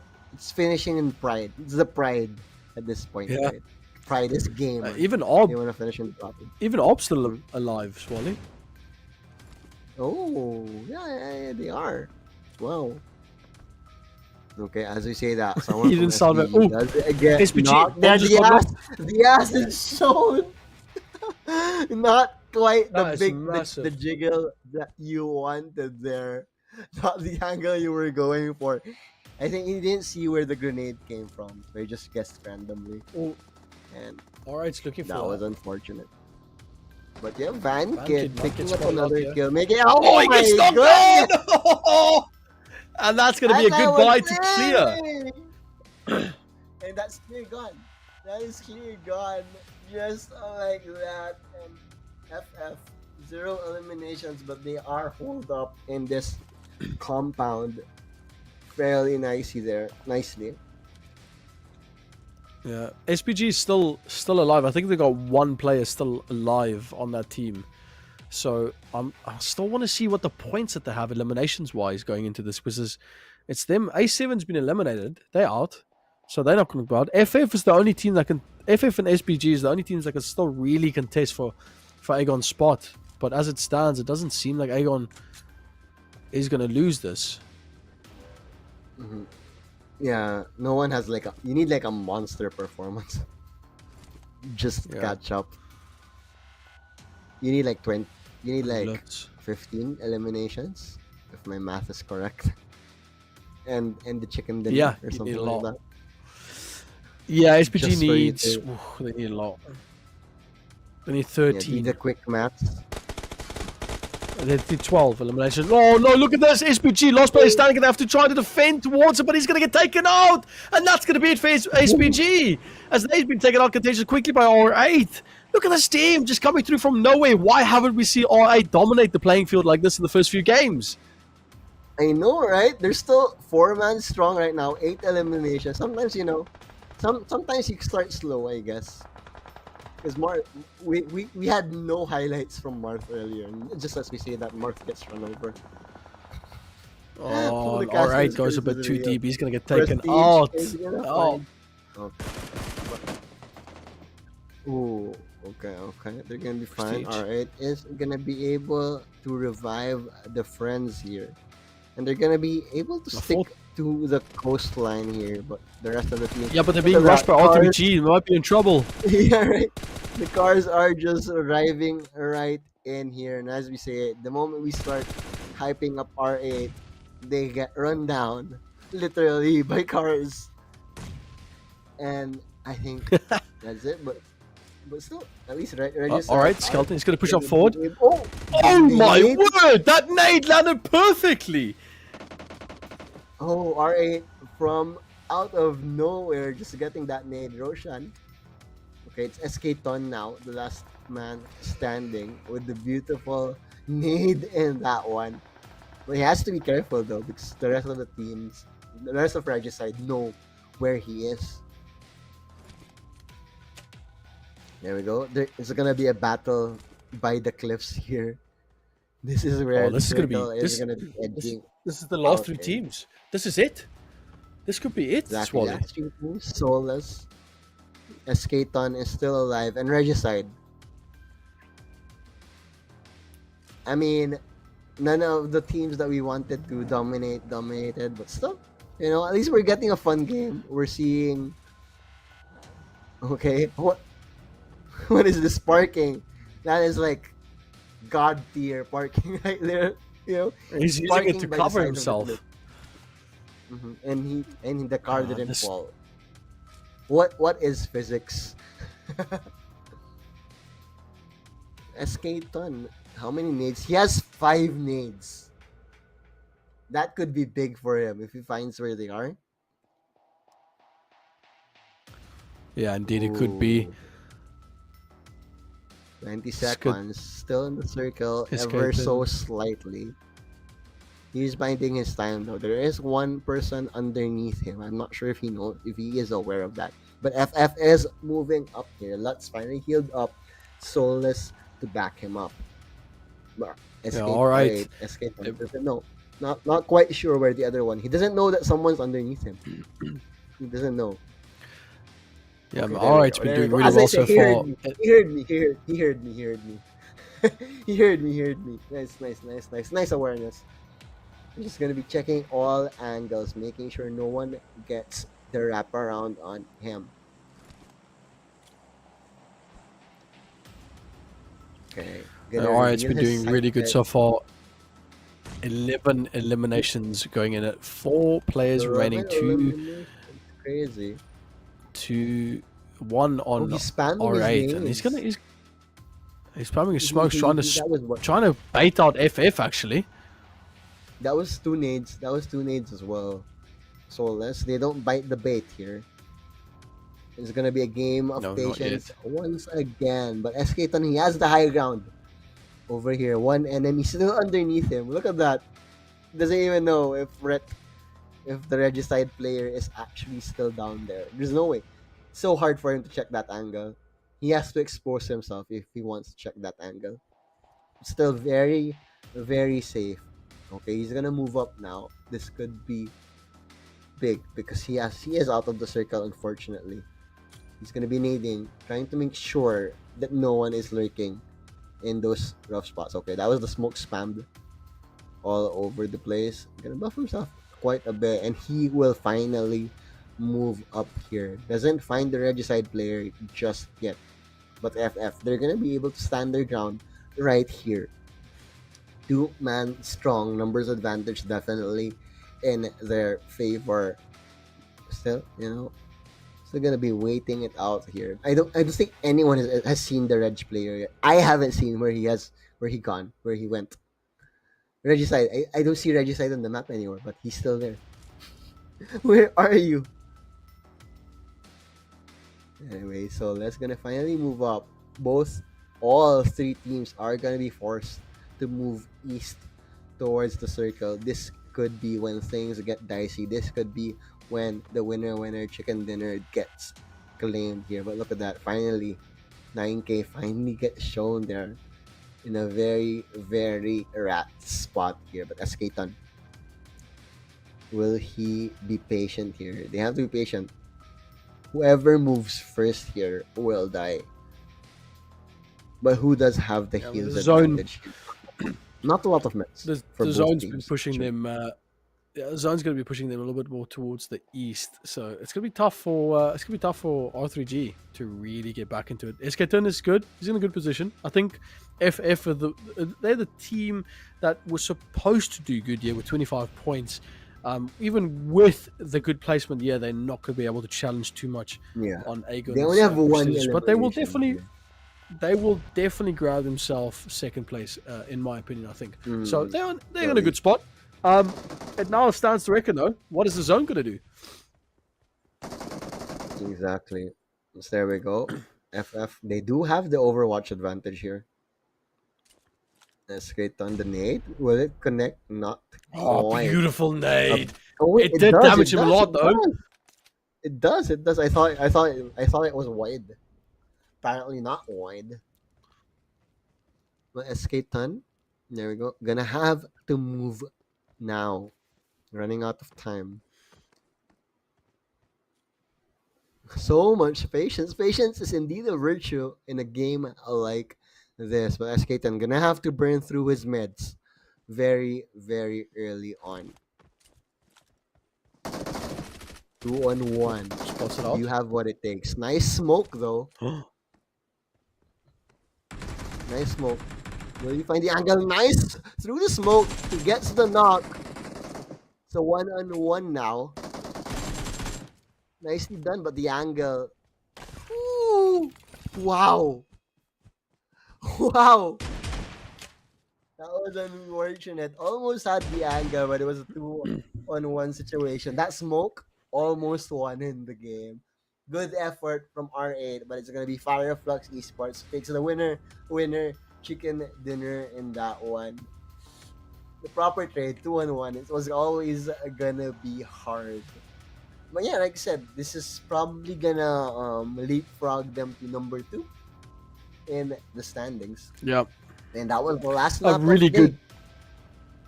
Yeah, that was a really well played by Flux. Fantastic. And congratulations to all these teams that really played really well going into this last round. And like you said, Flux really tried to push that. They only had about 3 eliminations or something like that. So they're going to push up to 13 points. Excuse me, that might actually help and just go just past A7. But we'll look at the scoreboard and no problem. But just an absolute showcase of skill by this team. And it's mad to have seen Aegon go out so quickly. I don't even know if Aegon got a single elimination before they even got eliminated. We will, yeah, but it's just, oh my word, the roller coaster of emotions that we saw in that game. We wanted a quick game. and it delivered. It wasn't even a quick game. It was a savage game. All these top teams, Aegon, A7, SPG, all of them just got taken out so quickly. So looking at the scoreboard, we will in a bit. But Swally, what a game. What a game. And what a good ending as well. What a game. It was so awkward that the Regicide player was just under the cliff there the whole time. Everyone was just ignoring him, and then he just pokes and just peeks and dies after that. Still, really, it just goes to show how dominant Iconics was throughout this series, because they get eliminated early, they still win. It's all about consistency. We say time and time again, and that's the name of the game. And PUBG Mobile and Iconics, well, I mean, taking the number 1 spot here. Unless we're wrong. Surely we're not wrong. It's almost impossible for anyone to have caught up after that. Definitely. It was a very interesting game to have witnessed. There was a lot of back and forth. Like we said, there was going to definitely be some. I think the thing that made this game so interesting was just purely the positioning of the zone. I think a lot of players probably thought it was going to push a bit more north, but they ended up going really down south, away from any of the places a lot of people dropped. Arb got a really good position on that island, where a lot of teams like SPG and Aegon had to rotate really quickly, and that just caused them just to be out in the open. They got picked off so quickly. Aegon got taken out, and just got taken out so quickly as well, inside of a house, and it made for some really good entertainment. I'm going to be honest with you, and I'm excited to see the scoreboard. Really, Swally. Yeah, speaking of entertainment, it was the R8 Marth with the bridge parkour. That was such a joy to watch, right? Like one of the highlights of the day, surely. And like you said, right, where was this R8 in the first 2 maps? Where was it? Exactly. This? Right, like because they had so much moments of brilliance in that one, but alas, they were mere moments only. Because they were really that consistent throughout. Unlike Iconics, which they were just on another level. They were. They really struggled in the first game, and then pulled through. We'll see. I think we're going to look at a few highlights first. But Aegon did really well in the first. Did really badly, in the first game, in the first map, and they managed to pull it back. All right, I feel like Eskaton, he was the person that I felt like they warmed up. The first 3 maps was just a warm up for them, and then when they finally got to the 4th map, that's when they started really getting those knocks and getting those important picks. And it's sad to say that you see teams like that, they actually can perform, but maybe it's a little bit of a pressure going in this game. So it's going to be tough for them. We'll see where R8 sits on the leaderboard. But they did really, really well to try and hold on to the best they can for this game. So we're going to look at the highlights in a little bit, but it was a fantastic game to watch with so many definite highlights. We saw a lot of grenades landing, a lot of early. Here's the kill from Arb in the beginning. They managed to get Aegon in that point as well in the house, and so much quick things. Geekay getting run over by Victor, but Victor obviously got his fair share. And here's the player you say from Marth, the man, the myth, the man on the bridge, just absolutely clearing out field. Clear had a really good run as well. They tried to get a few kills, but they got taken out just before they get on the bridge by RTG. And R8, obviously you could see that just doing fantastic. VanKid was a good player as well, we saw. They've been doing fantastic. And another kill by the car. And this is where it got really bad. The zone just kind of ended on the cliff side. And you were doing a really good job at, giving us that play-by-play as it started to run down. And that was the final kill as they managed to grab themselves that win. And FF, we'll see in a bit, but just a fantastic play. What made the play really smart for them, right? He popped down the smoke, he got the kill, and the right play was to push it from another angle, and that's exactly what they did. Because if he stayed and waited that angle, you gave him that 1-on-1 duel, might have even won in the end. It's still right decision making, but then that is how you play a 2-on-1. Textbook how you play a 2-on-1 in any FPS game. Yeah, definitely. That's definitely how you play a 2-on-1. And they almost lost it to R8, to be honest. Esketon played that really well, even though they got naded a few times as well by FF. He still managed to get one knock. Yeah, he got naded. He still grabbed the knock through the smoke. If it wasn't for FF pushing out wide like that, it would have been difficult. But there you are, ladies and gentlemen. There is the scoreboard for this specific map. R8 managed to grab themselves a good few points there. And was it R8 that won? I thought it was 5 Flux that won. Oh wait, placement. Oh yeah. Points. Oh no, placement. Yeah, it is. Points wise, R8 got the 12 points off the elimination. 12 eliminations. That is wild for R8. They bagged themselves 18 points and they got second. They still got the most points purely off of how many eliminations that they got. That is amazing. Right. That is crazy. Look at Arb over there. It's 4-4-8.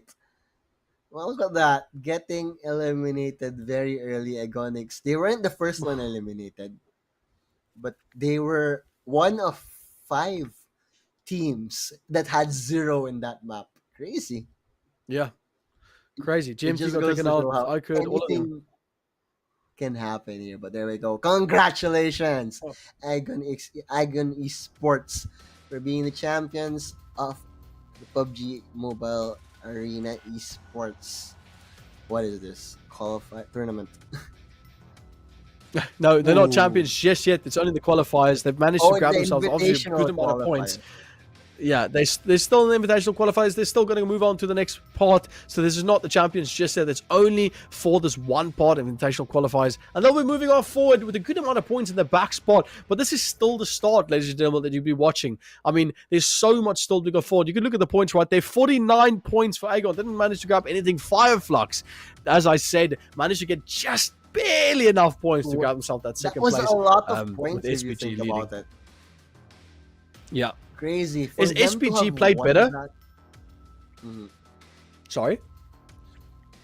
For them to have won that, they would needed like so much more eliminations just for them to catch up to Agon Esports. It's crazy. But yeah, it's SPG, absolutely mad. And yeah, they're doing really good. SPG, if they just played a bit better in the second map and the third map, they might have actually taken this away. But Agon was there. And they've managed to clear up quite a lot. Yeah, it was just absolutely fantastic to see these teams play. And you know, if they really push through, they could have. A lot of these teams, you know, they could have definitely gone through. Definitely. Exactly. But if you look on the scoreboard right now, ladies and gentlemen, these top 8 teams will be the teams that will be moving on to the next qualifiers. All the other 8 has been kicked out, and these teams are going to be facing up against other 8 teams in order to get that next spot going up and towards the finals. So they will be moving over to the monthly finals, and then we'll see what happens after that. Unfortunately, these other 8 teams are going to be knocked out. RTG, iKURD, Conquer Iraq, Orb Champions, GMT, Onyx, Quest, Regnum, Carya. They've all been playing really well. We've saw them really push hard, but unfortunately just wouldn't cut it. Orb in the first 2 maps just didn't really push as hard as they could. The second 2, they really came out of the shell, warmed up, and managed to get some good placements, but it just wasn't there. Swally, what's your opinion on what we've been seeing so far on these maps? All right, like, imagine like some of the top teams in terms of points in this term, they were eliminated very, very late. Agonix was eliminated early. SGB was eliminated early in 1.2. It's just anything really can happen. It's just finding the breaks, taking advantage of the breaks that the game does give you. You know, like I said, they had 0 points in 2 maps. Then they had a few good maps, skyrocketed them to 12. And like R8 also, R8 had a rough first few maps as well. Just, you know, like how soon can you find your groove? How soon can you read the map well? How soon can you read the enemies well? There's so much variables in PUBG Esports, and that's what makes it so fun. It's a chaotic esports, and you wouldn't have it any other way. Yeah, we wouldn't have. And Yeah, it is all about chaos. You're quite right on that one, Swally. And just to let you viewers, to inform you viewers as well, every first place of every qualifier, that first place team moves on, gets a direct invite and qualifies for the LAN finals, automatically securing themselves a spot. And obviously the part of the other 7 moves on to the knot of the monthly finals. So really good work by Aegon. They've managed to obviously qualify for that LAN final and securing themselves a pretty good spot in this tournament for that 500,000 dirham. Really good. I think that's about $1,600, $1,800 if I'm not mistaken. I might be wrong on that, but it's just over $1,000 that is going to be up for grabs in that final. $1,500, my apology. So yeah, really well done by these teams, and overall I think this has been an absolutely fantastic play. And we'll we're going to keep on talking for a little bit longer because we still have to look at the roadmap, what we have going forward and what's going to happen eventually for these teams going up to the last final battle for that prize pool. But a big shout out as well to the organizers for making this all happen, and obviously I don't think this is said enough, for the admin in the background. The admin is definitely the team that's been just amazing at making all this happen. They've been getting all the talent together, working extremely hard, making sure everything works well and everything gets organized. So a big shout out to everyone. I know you guys know who you are in talking in our ear, giving us all the information that we need. You guys have been phenomenal at organizing all this, and it's been an absolute pleasure casting this. But putting that aside, Swally, what is your experiences been so far casting your first ever PUBG mobile game? Pretty fun and chaotic. I can't emphasize the chaotic enough, right? Because I'm so used to these intimate esports, right? The 5-on-5s. Yeah. These are 16 teams, 4 duking it out. That's so insane, and I think it's so exciting. Also, like I'm not sure how a LANs of PUBG Mobile would ever go, but it would be so interesting when they do actually get to do LAN someday. But the mere fact that these players, they have to make these these high level split second decision makings and decisions to get anything done here. And yeah, I'm running. It is almost 3 a.m. where I am from, so it is quite the fun. Like, my adrenaline is pretty high despite the R. And because of these, the highlights were insane. It was insane, and there we go. This is the prize pool for today. First place did get 500 dirham. Second place 350. Third place 250. Fourth place 150. Fifth and sixth 75. Seventh and eighth 50. So these are all the guys and girls that will be moving on in the qualifier stage. All 8 of them will be winning something. At least, get that extra skin or something. I'm sure, gamers, they always want their skin. It's all about the cosmetics, baby. And, lots of money to put in if you did win today. Definitely, but I think it's not just about the skins and buying cosmetics and stuff. We'll talk about this roadmap in a quick second. This money is what really helps these teams to keep on playing. That's what's important. True. And it's amazing. But looking at the roadmap in front of us, so today we've had the invitational qualifiers. Obviously, we've had 8 teams going to go through. They're going to go on to the monthly qualifiers in a bit. After that, we'll be moving onto the playoffs. So the teams that wins the monthly qualifiers, they'll be moving over to the playoffs. Will be 2 groups as well. 32 teams going to be competing against each other. So the first place of each of those parts going to be moving straight onto the grand finals for that LAN, where it's going to be a pretty good cash prize waiting for them. So a lot of opportunity for these teams to keep on moving forward. Pretty excited to see what's going to bring out. Obviously, there's still a lot of games still to be played. If you guys want to see where this is being played, please follow on to the profile of Arena Esports. You'll find a Linktree link. Go over there, have a look at the website, have a look at when these teams are going to be playing up against each other. Stay informed, follow, subscribe, have a look at all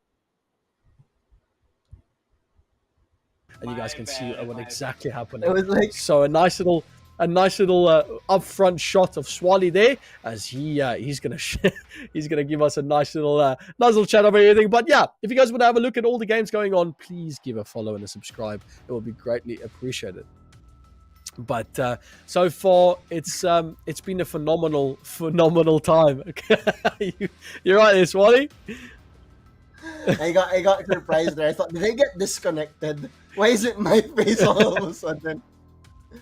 But yeah, thank you. You're just massively plastered.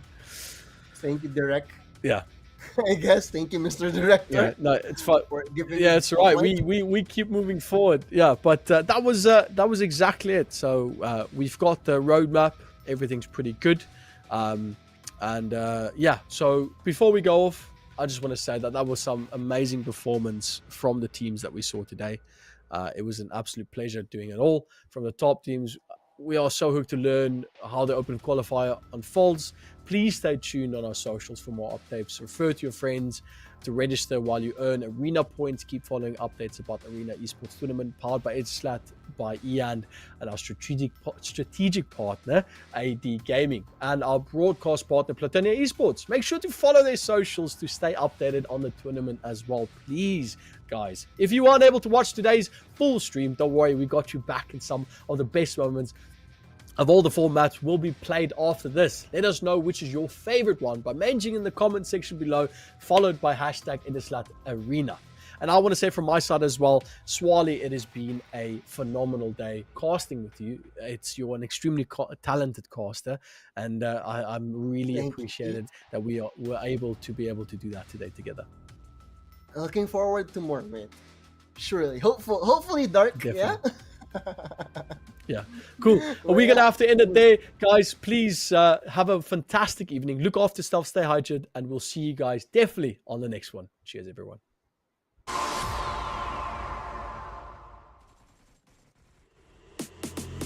Don't stop the party, don't stop the rave. Can't feel my body, but don't stop the rave. Don't stop the party, don't stop the rave. Can't feel my body, but don't stop the rave. Rave, rave, rave, rave, rave, rave, rave, rave, rave, rave, rave, rave, rave, rave.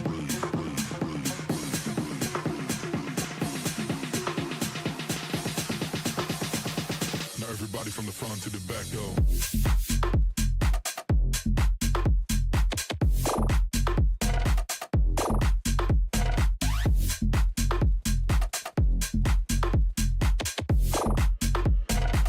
Everybody from the front to the back, go, go, go, go, go, go, go, go,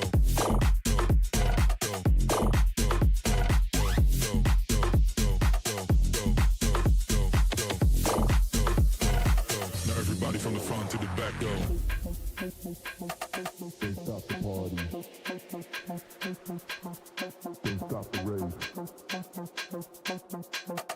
Don't stop the party.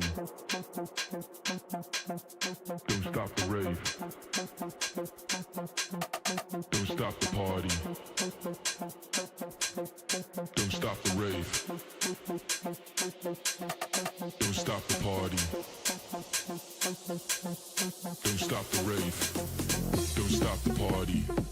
Don't stop the rave. Can't feel my body, but don't stop the rave. Don't stop the party. Don't stop the rave. Can't feel my body, but don't stop the rave. Rave, rave, rave, rave, rave, rave, rave, rave.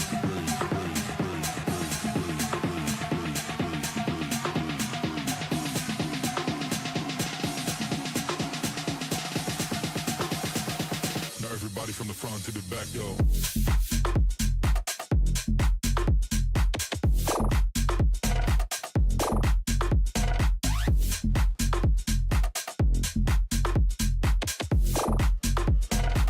Everybody from the front to the back, go, go, go, go, go, go, go, go, go,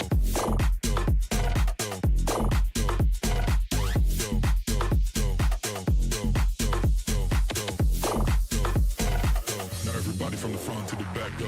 Don't stop the party, don't stop the rave. Can't feel my body, but don't stop the rave.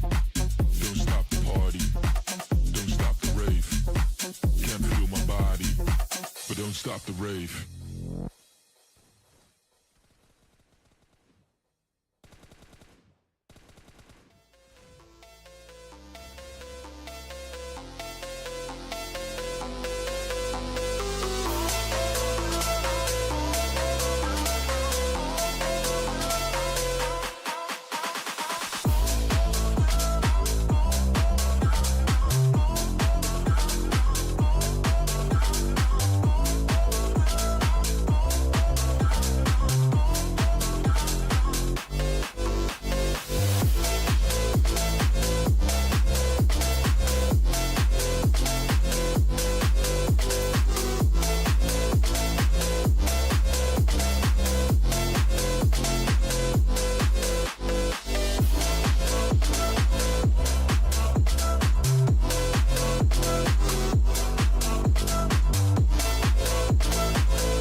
My head apart, it's born.